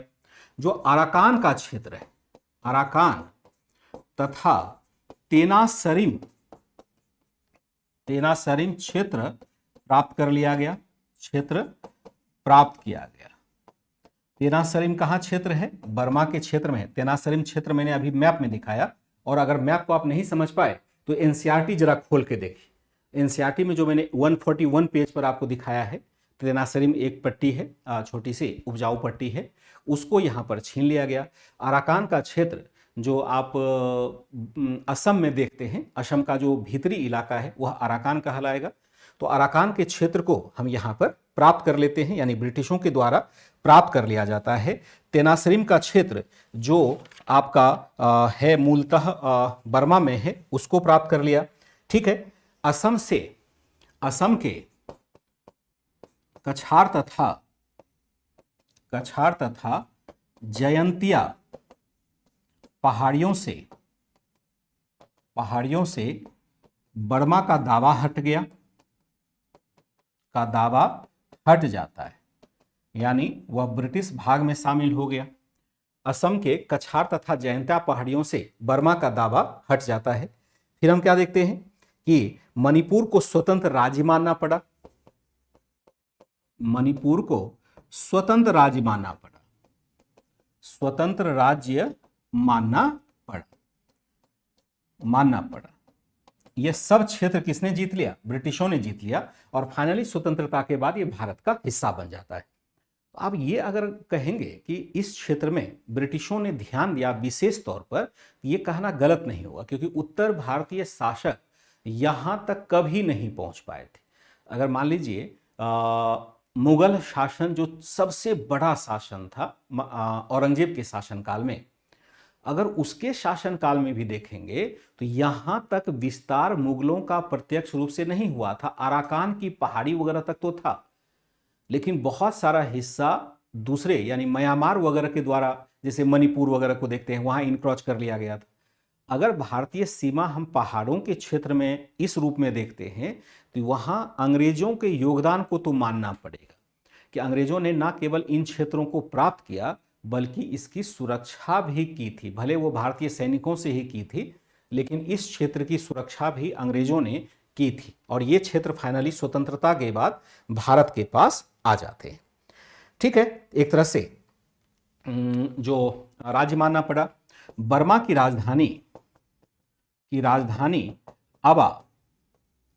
राजधानी उस समय अबा थी। अबा में एक ब्रिटिश रेजिडेंट रखना स्वीकार किया। ब्रिटिश रेजिडेंट तथा कलकत्ता में एक बर्मी प्रतिनिधि रखना स्वीकार किया गया। एक बर्मी प्रतिनिधि रखना स्वीकार किया गया। कहा कि वहां पर एक रेजिडेंट रखना पड़ेगा, और जानते ही हैं कि रेजिडेंट क्यों रखा जा रहा है। बर्मा से युद्ध हर जाने के रूप में 1 करोड़ रुपया प्राप्त किया गया। अराकान तथा तेनासरिम क्षेत्र प्राप्त किया गया। असम के कछार तथा जयंतिया पहाड़ियों से बर्मा का दावा हट गया। मणिपुर को स्वतंत्र राज्य मानना पड़ा। बर्मा की राजधानी अबा में एक ब्रिटिश रेजिडेंट और कलकत्ता में एक बर्मी प्रतिनिधि रखना भी स्वीकार किया गया। यह प्रथम आंग्ल बर्मा युद्ध का नतीजा था। प्रथम आंग्ल बर्मा युद्ध का नतीजा था। फिर हम क्या देखते हैं कि दूसरा जो युद्ध होता है वह होता है 1852। 1852 में हम देखते हैं कि द्वितीय आंग्ल बर्मा युद्ध होता है। 1852 में हम क्या देखते हैं, द्वितीय आंग्ल बर्मा युद्ध होता है। आंग्ल बर्मा युद्ध होता है, और यह आंग्ल बर्मा युद्ध जो होगा इसमें भी फिर से बर्मा की निर्णायक पराजय हो जाती है। यहां पर भी बर्मा को हमने क्या देखा, एक तरह से बर्मा की यह हम क्या देखते हैं कि यहां पर पराजय होती है। बर्मा की अर्थव्यवस्था में, या पहले कारण ही लिख देते हैं, अर्थव्यवस्था में ब्रिटिश हस्तक्षेप बढ़ने का यह परिणाम था। ब्रिटिश हस्तक्षेप बढ़ने का नतीजा यह युद्ध था। यह युद्ध था। वस्तुतः औद्योगिक उपनिवेशवाद के औद्योगिक चरण में, वस्तुतः यह काल क्या था, यह काल उपनिवेशवाद का औद्योगिक चरण था। यह काल उपनिवेशवाद का औद्योगिक चरण था। उपनिवेशवाद का औद्योगिक चरण था। औद्योगिक चरण था जिसमें ब्रिटिश वस्तुओं को बेचने के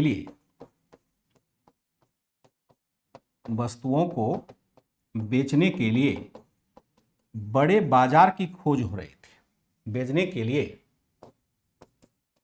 लिए बर्मा को एक बड़े बाजार के रूप में देखा जा रहा था।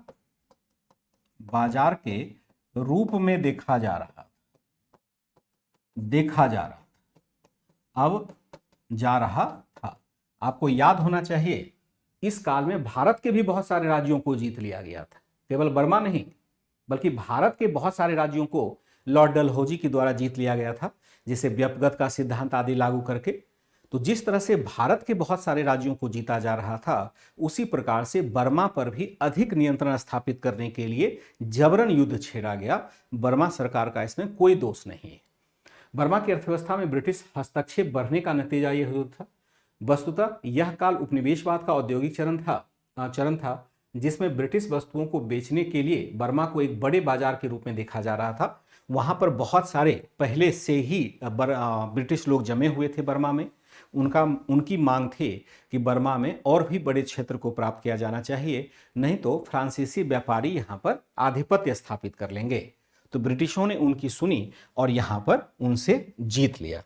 फिर हम क्या देखते हैं, यहां पर परिणाम क्या होता है। परिणाम होता है बर्मा का पेगू क्षेत्र। पेगू क्षेत्र क्या है, सबसे बड़ा तटवर्ती इलाका है। सबसे बड़ा तटवर्ती इलाका है। पेगू क्षेत्र जीत लिया गया। इस प्रकार क्या देखते हैं, इस प्रकार बर्मा के समुद्री तट पर ब्रिटिश अधिकार हो गया। बर्मा के सामुद्रिक तट पर ब्रिटिशों का आधिपत्य हो गया। ब्रिटिशों का प्रभाव स्थापित हो गया, यानी कोई दूसरा देश अब आ ही नहीं सकता है, स्थापित हो जाता है। ठीक है, परिणाम होता है। और फिर हम देखते हैं तृतीय बर्मा युद्ध। तृतीय बर्मा युद्ध फिर आयोजित किया जाता है। यह एक अंतिम युद्ध होगा जिसके माध्यम से संपूर्णता में हम क्या देखते हैं कि बर्मा को जीत लिया जाता है।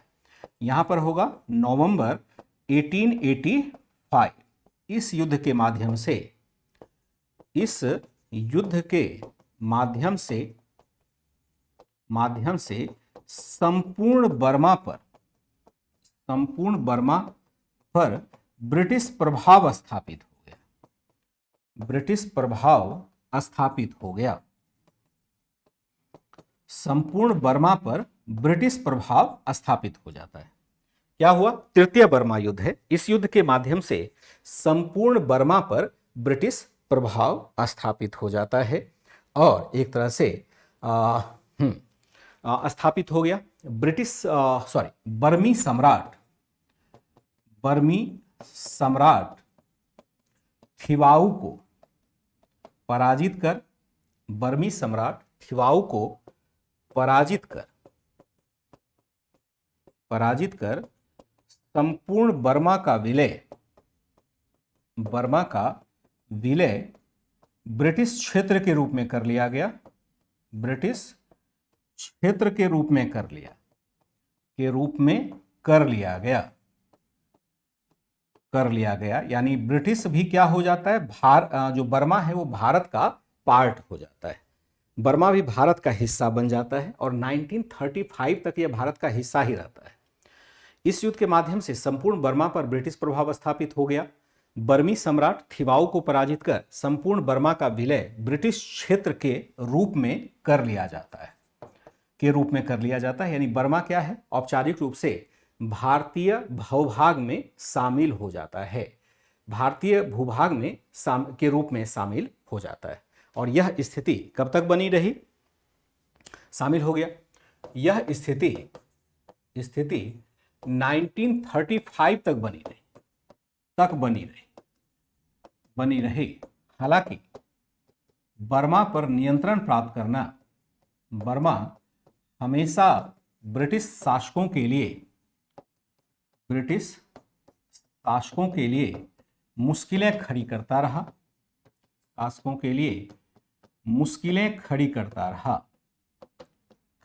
रहा। यहाँ के लड़ाकों ने मुश्किलें खड़ी करता रहा। यहाँ के विद्रोहियों ने छापामार लड़ाई की मदद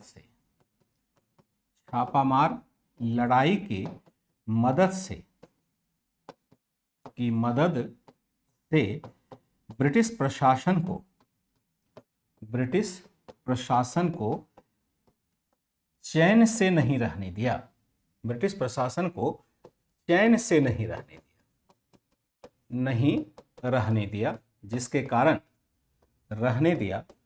जिसके कारण अंततः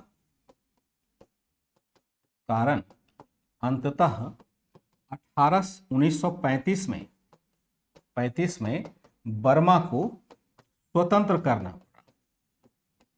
स्वतंत्र करना पड़ा। 1835 तक बर्मा असल में भारत का ही एक प्रांत हुआ करता था। जो भारत आप देखते हैं ब्रिटिश भारत, उसमें बर्मा भी क्षेत्र शामिल था। अब बर्मा अलग देश है, बर्मा को अब म्यांमार कहते हैं। क्या हमने देखा? यह स्थिति 1935 तक बनी रही। हालांकि बर्मा हमेशा ब्रिटिश शासकों के लिए मुश्किलें खड़ी करता रहा। यहाँ के विद्रोहियों ने छापामार लड़ाई की मदद से ब्रिटिश प्रशासकों को चैन से नहीं रहने दिया, जिसके कारण अंततः 1935 में बर्मा को स्वतंत्र करना पड़ जाता है। एक तीसरा क्षेत्र हमारा है और वह है आपका अफगानिस्तान। तीसरा क्षेत्र है अफगानिस्तान तथा ब्रिटिश संबंध। इसको अगर आप एडवांस लेवल पर पढ़ेंगे ना, तो इस रूप में आप नहीं पढ़ते हैं। जब एडवांस लेवल पर आप पढ़ने जाएंगे, वहां पर केवल आपको अफगान युद्ध, बर्मा युद्ध, 2-3 युद्धों की चर्चा करके इतिहास को समेट दिया जाता है। एनसीईआरटी की खासियत है कि वहां पर थोड़ा डिटेल्स भी दिया गया है, थोड़ा परिप्रेक्ष्य भी समझाया गया है, ताकि आपको याद रह सके हमेशा के लिए। क्या आप समझ पा रहे हैं कि किस क्षेत्र में हमें युद्ध करना पड़ रहा है, क्यों हम नेपाल जाते हैं, क्यों हम बर्मा की तरफ जाते हैं, कि ये बातें दिमाग में इस्टेब्लिश्ड हो पाए। जो फैक्ट्स हमने बताए, एक तो आर्थिक कारण होता ही होता है, कुछ बाह्य कारण भी होते हैं जिसकी वजह से ऐसे क्षेत्रों पर ब्रिटेन अपना आधिपत्य स्थापित करना चाहता है। मूल कारण तो आर्थिक दोहन है, दूसरा है कि प्राकृतिक सीमा भी प्राप्त करना चाह रहा है, ऐसी प्राकृतिक सीमा जहां से कि युद्ध नहीं हो। ठीक है शिवम, यहां तक सारी बातें हो रही है, समझ में आ रही है। छवि ने कहा मेरे पास मैप की बुक है, नहीं है, मैप की बुक नहीं है तो मैप की बुक रखनी चाहिए, और पीडीएफ वगैरह होता है ना, बुक अपने आसपास ही रखते हैं, जो आपका स्टडी रूम होता है, चाहे जैसा भी स्टडी रूम हो, जरूरी नहीं है कि प्रॉपर आपका स्टडी रूम ही हो, लेकिन जैसा भी हो, लेकिन आप चाहें यहाँ पर तो अच्छे तरीके से व्यवस्थित तरीके से पढ़ाई कर सकते हैं। अफगानिस्तान तथा ब्रिटिश संबंध, अगर अफगानिस्तान तथा ब्रिटिश संबंध को देखें, यहां पर उद्देश्य क्या है, उद्देश्य क्या है, तो अफगानिस्तान पर बढ़ते रूसी प्रभाव को रोकना, रूसी प्रभाव को रोकना, जो अंततः ब्रिटिश उपनिवेश के लिए खतरा हो सकता था, जो अंततः ब्रिटिश उपनिवेश के लिए खतरा हो सकता था। और यहां पर हम क्या देखते हैं, हो सकता था, यहां पर अफगानिस्तान में ब्रिटिशों ने क्या किया, ब्रिटिशों ने प्रत्यक्ष नियंत्रण के स्थान पर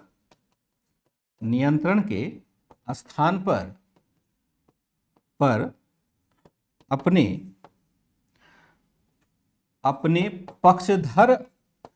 पक्षधर शासक को बिठाकर अप्रत्यक्ष नियंत्रण स्थापित करने की चाल चली, अप्रत्यक्ष नियंत्रण स्थापित करना चाहा।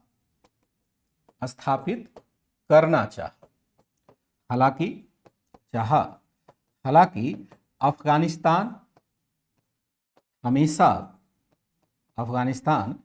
हमेशा ब्रिटिशों के लिए चुनौती उत्पन्न करता रहा, हमेशा ब्रिटिशों के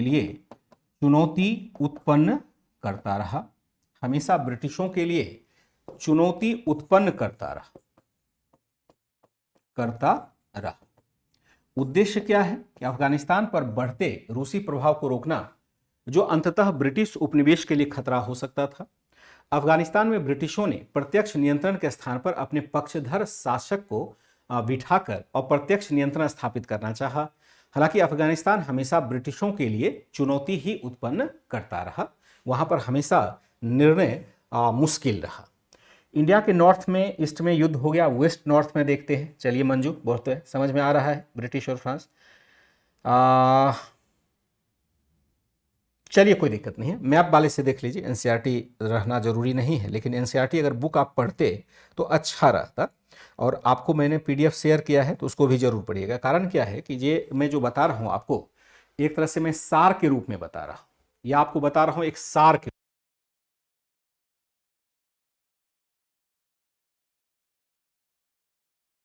हम क्या देखते हैं कि हालांकि अफगानिस्तान हमेशा ब्रिटिशों के, ये जो मैं बता रहा हूं सार के रूप में बता रहा हूं ना, तो सार का मतलब है कि वहां एक और कहानी दी हुई है। उन सभी कहानियों को तो नहीं पढ़ रहे हैं, क्योंकि उन सभी कहानियों को लिखाने का कोई मतलब नहीं है, किताबों में लिखी हुई है, उसके क्रक्स को आपको दिया जा रहा है।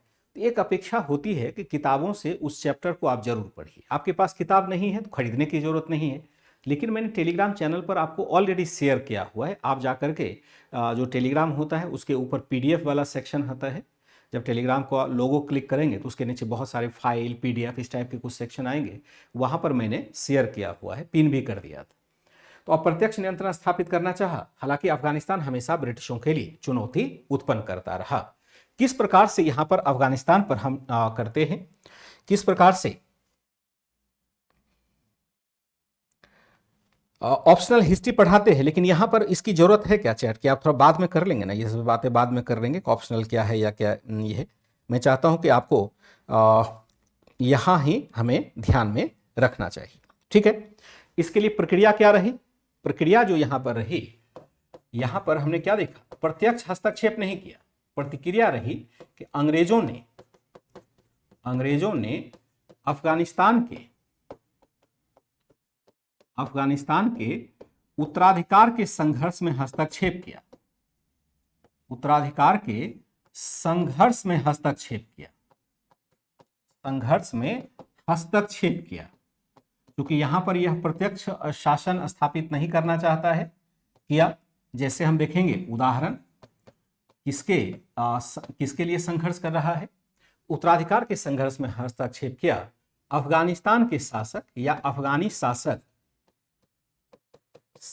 यहां पर जो है, ध्यान रखिएगा, जो शासक है वह हम आगे चल करके भारत के संदर्भ में भी देखते हैं, चर्चा हो जाता है। यहां पर जो है शासक है आपका दोस्त मोहम्मद, शासक दोस्त मोहम्मद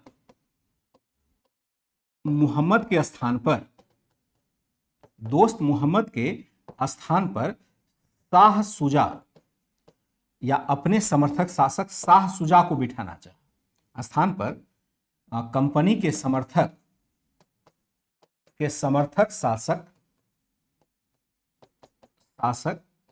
शाह सुजा को गद्दी दिलानी चाहिए। शाह सुजा को गद्दी दिलानी चाहिए, लेकिन गद्दी दिलानी चाहिए, लेकिन हम क्या देखते हैं, लेकिन दोस्त मोहम्मद वहां का लोकप्रिय शासक था। अब ये बड़ी चुनौती यहां पर हो जाए। लोकप्रिय शासक नहीं होता तब तो दिक्कत नहीं थी, हम किसी को बिठा लेते। दोस्त मोहम्मद वहां का लोकप्रिय शासक है, उसके जगह हम क्या देखते हैं, शाह सुजा को बिठाना चाहते हैं, लेकिन दोस्त मोहम्मद कोई अलोकप्रिय शासक नहीं है। अब यहां पर अगर लोकप्रियता शासक की है तो आपको फिर जनता से भी युद्ध करना पड़ जाएगा, यानी जनता फिर विद्रोह कर देगी, और अफगानिस्तान की जनता तो वैसे भी काबू में आने वाली है नहीं। जब वर्तमान में अमेरिका से नहीं आ सकी, इससे पहले रूस को भी बहुत मुश्किलों का सामना करना पड़ा। 1970-80 के दशक में रूस इतना बुरी तरह से पराजित हुआ अफगानिस्तान में। एक बार क्या हुआ था कि रूस ने अपना, देखो जब 1945 की हम बात करते हैं, यानी 1945 के बाद की बात करते हैं, जब द्वितीय विश्व युद्ध समाप्त होता है, आप अभी हो सकता है कि वर्ल्ड हिस्ट्री का परिप्रेक्ष्य नहीं समझेंगे, तो वर्ल्ड हिस्ट्री जब देखते हैं बदल जाता है द्वितीय विश्व युद्ध के बाद, और अमेरिका और रूस के द्वारा लगातार प्रतिद्वंद्विता दिखाई गई, दोनों के द्वारा परमाणु हथियार जुटा लिए गए और लगातार युद्ध की धमकी दिया जाता रहा कि युद्ध हो जाएगा, लेकिन युद्ध हुआ नहीं। तो हमेशा युद्ध की स्थिति बनी रही, और युद्ध नहीं हुआ तो उस स्थिति को हम कोल्ड वॉर कहते हैं, यानी शीत युद्ध की स्थिति कहते हैं। इस क्रम में अमेरिका ने भी नए नए क्षेत्रों पर प्रभाव स्थापित किया, और रूस ने भी नए नए क्षेत्रों पर प्रभाव स्थापित किया, ताकि जैसे अफगानिस्तान क्षेत्र पर हम प्रभाव स्थापित करते हैं तो संपूर्ण भारतीय क्षेत्र पर प्रभाव अपने आप स्थापित हो जाएगा, क्योंकि उस समय 1955 के बाद मिसाइल का डेवलपमेंट हो गया। मिसाइल कौन सा? Inter continental ballistic missile, ICBM उसको कहते हैं, उसका विकास हो जाता है।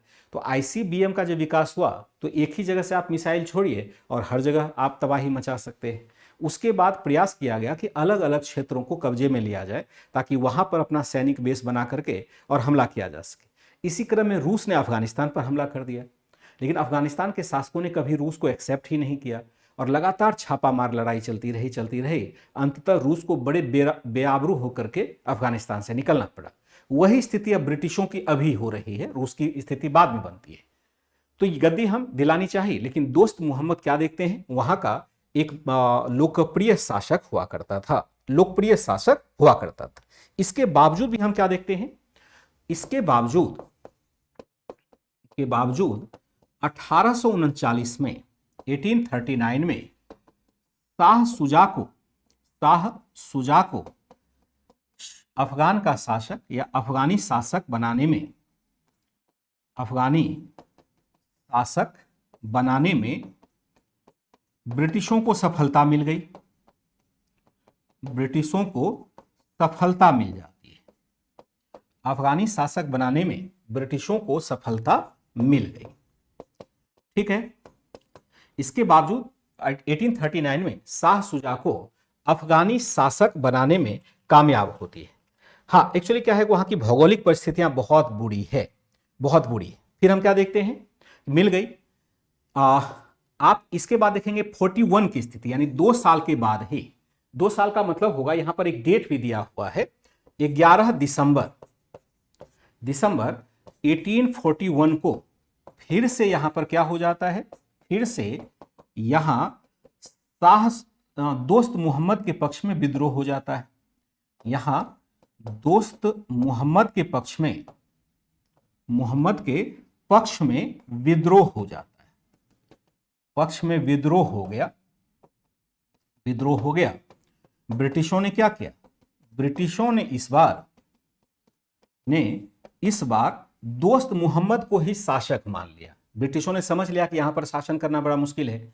11 दिसंबर 1841 को यहां पर फिर से विद्रोह हो जाता है। यहां पर हम क्या देखते हैं कि एक प्रकार से दोस्त मोहम्मद, ब्रिटिशों ने इस बार दोस्त मोहम्मद को ही मान्यता दे दी है, को ही शासक के रूप में मान्यता दे दी, शासक के रूप में मान्यता दे दी। लेकिन ब्रिटिशों की छवि यहां पर इतनी खराब हो चुकी थी, ब्रिटिशों के प्रति यहां की जनता में इतनी घृणा हो चुकी थी, ऐसे लिखेंगे, ब्रिटिशों के प्रति यहां की जनता में इतनी घृणा थी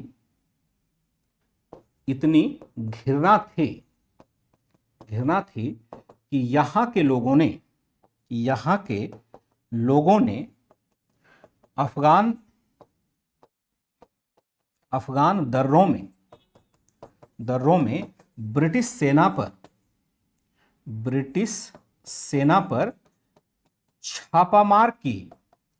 अफगान दर्रों में ब्रिटिश सेना पर छापामार पद्धति से हमला कर दिया, जिसमें हम क्या देखते हैं, हमला कर दिया। इतनी घृणा थी कि यहाँ के लोगों ने अफगान दर्रों में, अफगानिस्तान का जो पहाड़ी दर्रा है उसमें ब्रिटिश सेना पर छापामार लड़ाई यहां पर इतना कर दिया कि केवल, मैं आगे लिखा देता हूं, 11 दिसंबर 1841 को फिर से यहां दोस्त मोहम्मद के पक्ष में विद्रोह हो जाता है। और हम क्या देखते हैं, ब्रिटिशों ने इस बार दोस्त मोहम्मद को ही शासक के रूप में मान्यता दे दी। लेकिन ब्रिटिशों के प्रति यहाँ की जनता में इतनी घृणा थी, यहाँ के लोगों ने अफगान दर्रों में ब्रिटिश सेना पर छापामार पद्धति से हमला कर दिया, जिसका परिणाम क्या हुआ, इसका परिणाम रहा कि 16,000 ब्रिटिश सेना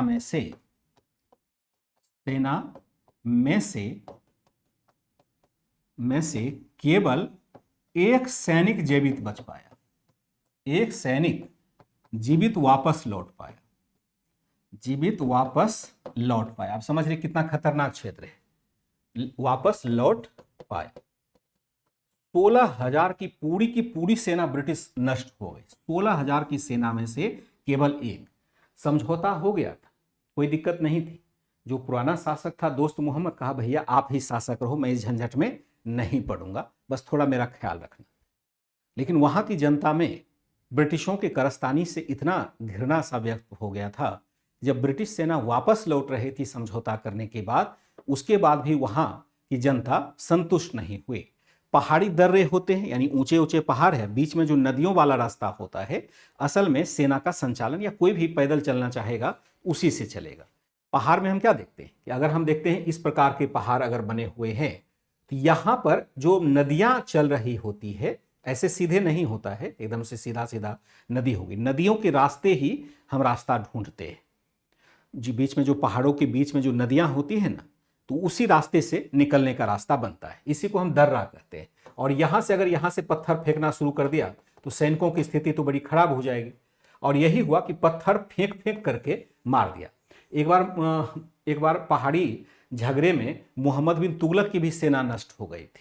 एक बार उसने क्या किया, कराचील अभियान कर लिया था मोहम्मद बिन तुगलक ने, और गया कराचील अभियान करने, लाखों की सेना थी, और मोहम्मद बिन तुगलक की सेना जैसे पहाड़ों में गई भटक गई। अब पहाड़ के अंदर अगर आप चले जाएंगे, जो बच्चे पहाड़ के अंदर गए होंगे तो उन्होंने महसूस किया होगा, अब तो रोड वगैरह बन गया है, तब तो रोड के सहारे भी आप निकल सकते हैं। लेकिन अगर एकदम टिपिकल पहाड़ के बीच में चले जाएंगे जहां पर कि आपको कुछ भी दिखाई नहीं देगा, तो सभी रास्ता आपको बराबर ही दिखाई देगा, फिर आप वहां से निकल ही नहीं सकते। अगर आपको रास्ता नहीं पता है तो पहाड़ों से निकलना आपके लिए मुश्किल है। अब मान लो रोड है तो आप रोड के सहारे निकल जाइए, आप कंपास है तो कंपास के सहारे उत्तर दक्षिण करते हुए निकल जाइए। लेकिन शुरुआत के दौर में पहाड़ों के अंदर जाने के बाद तो भाई आप संभव ही नहीं कि आप रास्ता, कितना पहाड़ चढ़ करके एक पहाड़ी पर चढ़ेंगे दूसरा पहाड़ दिखाई देगा, आप निकल ही नहीं सकते हैं, पहाड़ इतना खतरनाक होता है। तो यही स्थिति इसकी हो गई और ब्रिटिश सेना संपूर्णता में नष्ट होती है, केवल एक सैनिक ही वापस आ पाता है। ठीक है, तो इसके बदले हम क्या देखते हैं, इसके बदले 16 सितंबर 1842 को, फिर हम देखते हैं 16 सितंबर 1842 को ब्रिटिश सेना ने क्या किया, ब्रिटिश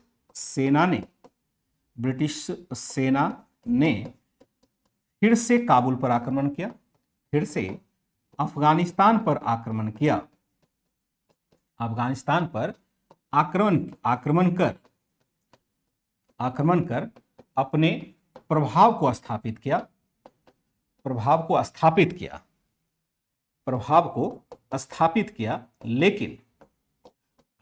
किया, लेकिन दोस्त मोहम्मद को ही शासक के रूप में रहने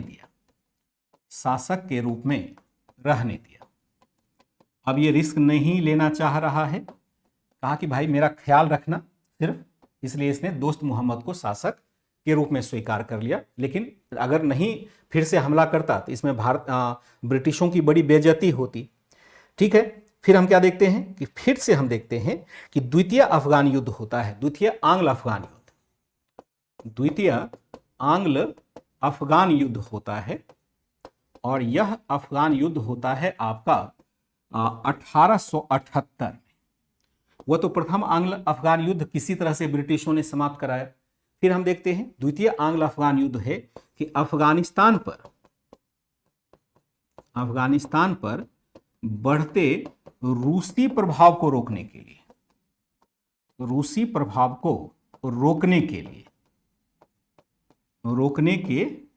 यह युद्ध होता है। अफगानिस्तान पर बढ़ते रूसी प्रभाव को रोकने के लिए यह युद्ध होता है। और अंततः हम क्या देखते हैं कि अंततः इस बार के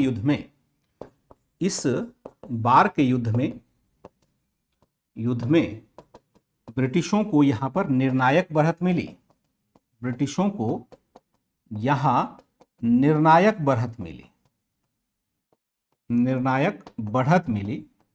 मिली। अफगानिस्तान के शासक ने या अफगान शासक ने काबुल में ब्रिटिश रेजिडेंट रखना स्वीकार कर लिया। काबुल में ब्रिटिश रेजिडेंट रखना स्वीकार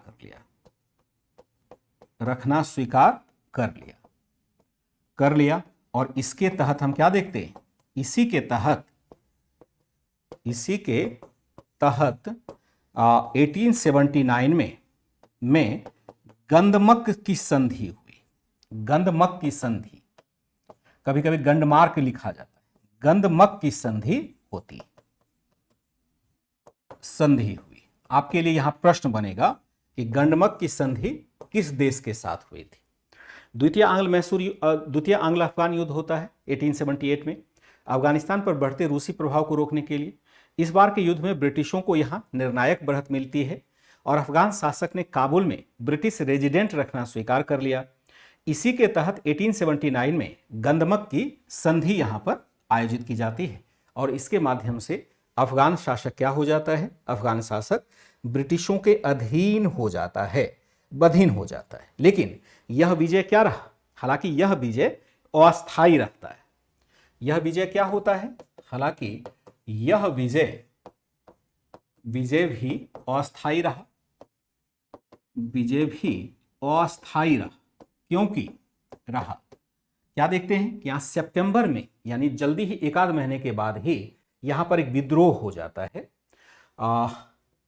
3 सितंबर 1879 को फिर से अफगानिस्तान में विद्रोह हो गया, और इस बार तो विद्रोह बड़ा भयानक रहा। को फिर से अफगानिस्तान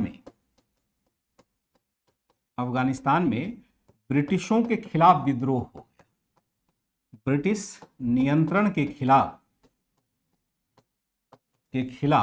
विद्रोह हो गया, विद्रोह हो जाता है, ब्रिटिश नियंत्रण के खिलाफ विद्रोह हो जाता है। और इस बार यह विद्रोह बहुत ही खतरनाक होता है। जो ब्रिटिश नियंत्रण है उस पर विद्रोह हो जाता है, और यहां पर एक ब्रिटिश रेजिडेंट हुआ करते थे।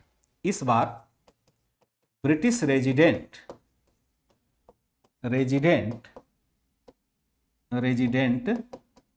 केवा न्यारी की हत्या कर दी गई। यह पहली बार ऐसा हुआ, हत्या कर दी गई। अब तो बड़ा भयानक हो गया, ब्रिटिश रेजिडेंट की ही हत्या कर दी गई।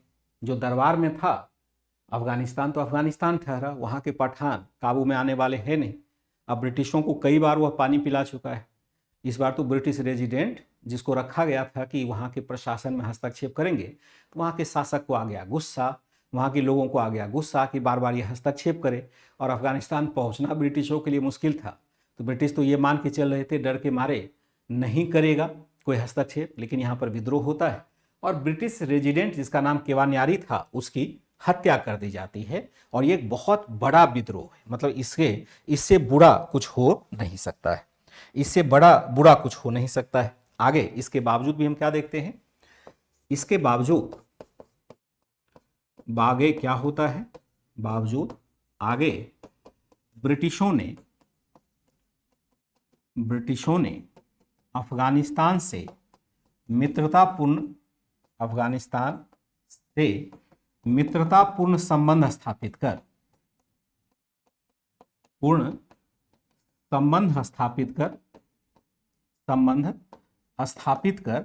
अपने लाभ को प्राप्त करना जारी रखा। संबंध स्थापित कर अपने लाभ को प्राप्त करना जारी रखा, अपने लाभ को प्राप्त करना जारी रखा। और इसी क्रम में हम क्या देखते हैं, 1921 में फिर से एक संधि की जाती है। 19 में हम क्या देखते हैं, यहां पर 1921 तक जारी रखा।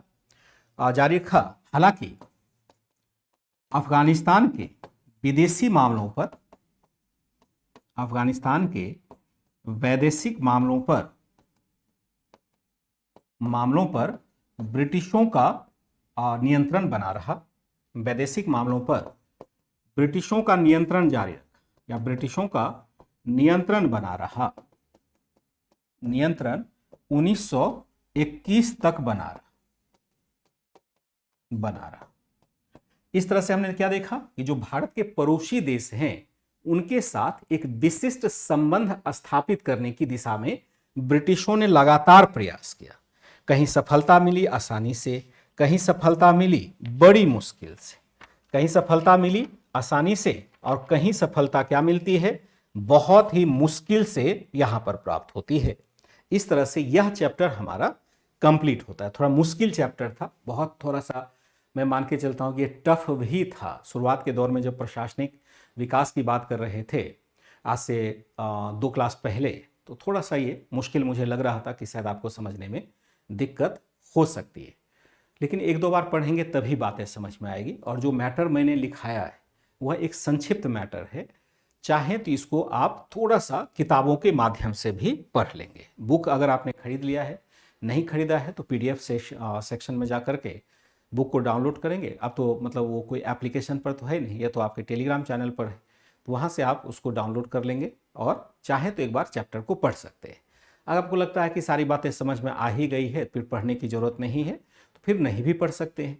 लेकिन डिपेंड करता है कि आपकी स्थिति क्या है, और हर बच्चे की स्थिति अलग अलग ही होगी।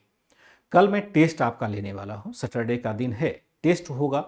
और कल मैं तो आई थिंक उसमें नहीं रह पाऊँगा, जो जूम मीटिंग होता है, क्योंकि मेरी क्लास उसमें चल रही होगी। कम से कम 2 बजे तक के लिए आप खाना वाना खा करके तैयार रहिएगा, कि जो क्वेश्चन होगा आपके लायक होगा, यानी आप चाहें तो इसको आसानी से बना पाएंगे। और कल के क्वेश्चन को आप बनाएंगे तो आपको लगेगा कि आपने पढ़ाई में एक मुकाम तो हासिल कर ही लिया है। ठीक है, आज की क्लास बिल्कुल बोरिंग नहीं थी। चलिए, आज की क्लास तो युद्ध वगैरह था तो किसी तरह से हम झेल लिए, लेकिन मुझे लगता है कि इससे पहले का जो क्लास था ना, 2-3 पहला जो क्लास था इस चैप्टर का, वो मुझे थोड़ा सा अपेक्षाकृत, या हो सकता है मेरी फीलिंग ऐसी रही हो, मुझे थोड़ा सा वो टफ लगा। लेकिन चलिए, आता रहता है, ये सब इतिहास का पार्ट है, कोई हल्का लगेगा, कोई भारी लगेगा, लेकिन हमें पढ़ना तो यही है, ये ध्यान में आपको रखना ही पड़ेगा, क्योंकि इसके बगैर हमारा चारा नहीं चल सकता है। अब अगर हम बात करें तो यहां पर जो बात करेंगे वह चैप्टर हमारा चैप्टर नंबर 8 चलेगा, और यह भी थोड़ा सा विशेष रूप से यहां पर मुख्य परीक्षा के प्रश्न आएंगे।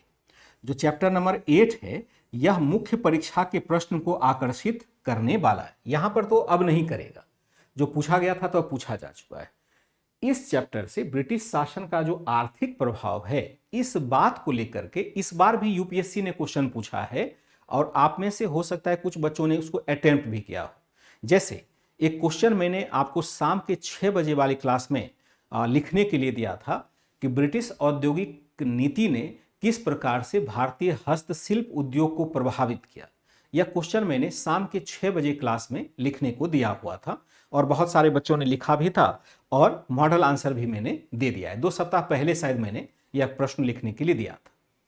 तो यह प्रश्न सीधे सीधे इसी चैप्टर से बनता है। वैसे तो हम एडवांस लेवल पर पढ़ते हैं, वहां से भी बनेगा, लेकिन इसका बेस हमारा यही तैयार कर देगा। बहुत ही कम शब्दों में, बहुत ही लिमिटेड वर्ड में शानदार सा मैटर इसमें दिया हुआ है। 2 बातों को लेकर के, एक हस्तशिल्प उद्योगों का पतन किस तरह से हुआ, और दूसरी जो बातें हैं कि कृषकों को क्या दिक्कतें हुई, या ग्रामीण क्षेत्र में ऋणग्रस्तता कैसे फैली, इस बात को लेकर के बहुत ही अच्छा मैटर इस चैप्टर में दिया गया है, जहां तक मैंने पढ़ा है। तो एक बार आप रात भर में इसको पढ़ लेंगे। कल तो नहीं, या मंडे को मैं शुरुआत करूंगा ना, क्योंकि कल तो आपका हो जाएगा, टेस्ट हो जाएगा, कल आपका टेस्ट होना है, तो कल टेस्ट रहेगा, फिर मंडे को मैं इस चैप्टर की शुरुआत करूंगा। और मुझे लगता है कि 2 या 3 क्लास इसमें लग जाना चाहिए। अगर मैं पीडीएफ बनाने में कामयाब हो गया, थोड़ा क्लास कम हो जाएगा, लेकिन पीडीएफ बनाने के लिए एक्स्ट्रा इतना ही समय देना पड़ता है जितना हम क्लास में देते हैं। यानी 2 घंटे की क्लास के लिए 2 घंटा अतिरिक्त मेहनत करेंगे, तब पीडीएफ आपका ये बन पाएगा जो पढ़ा रहे, कुछ भी नहीं पढ़ा के जाए। मेरे पास आर्थिक प्रभाव वाला दुनिया भर का मैटर पड़ा हुआ है, जो मैं एडवांस लेवल पर पढ़ाता रहता हूँ, लेकिन मैंने यहाँ पर एक कोशिश की है कि एनसीईआरटी के बाउंड्री को ना तोड़ा जाए। इसलिए मैं आपको नए तरीके से फिर से मटेरियल बना के दे रहा हूँ, जो इससे बिल्कुल रिलेट करता है। ठीक है, तो आज की क्लास को लेकिन यहीं रखेंगे और नेक्स्ट करेंगे। अभी कितना चैप्टर पढ़ना बाकी है वंदना पांडे? आई थिंक आपने कल भी प्रश्न पूछा था कितना चैप्टर बाकी है। तो क्या मैं आपकी थोड़ी सी आलोचना करूं कि अगर आप स्टूडेंट हैं तो आपको खुद पता होना चाहिए कि कितना चैप्टर आपका पढ़ना बाकी है। मैं ये क्यों बताऊं? क्या मेरे लिए पढ़ाई कर रहे हैं कि मैं बताऊं या और कितना चैप्टर पढ़ना बाकी है? लग रहा है कि मेरे लिए आप काम कर रहे हैं, मेरी सेवा तो आप नहीं कर रहे हैं ना। तो आप स्टूडेंट हैं तो आपको ही पता होनी चाहिए कि कितना चैप्टर बाकी है। वैसे तो मेरे पास एनसीईआरटी सामने रखा हुआ है, मैं 1 मिनट में खोलूंगा, बता दूंगा कि इतना चैप्टर आपका बाकी है, पीछे भी लिखा हुआ है। लेकिन मैं चाहूंगा कि आप खुद तलाश करिए कि अगर हम चैप्टर नंबर 7 को समाप्त कर चुके हैं तो अब हमें कितना चैप्टर और पढ़ना पड़ेगा इस बुक में। चैप्टर 9 तो हमें दिख ही रहा है, क्या इसके बाद भी चैप्टर है? तो भैया आपको यहां पर तलाश करनी पड़ेगी, नहीं तो फिर क्या कहूंगा, आलोचना नहीं करूंगा। ठीक है बच्चे, चलिए बाय एंड टेक केयर।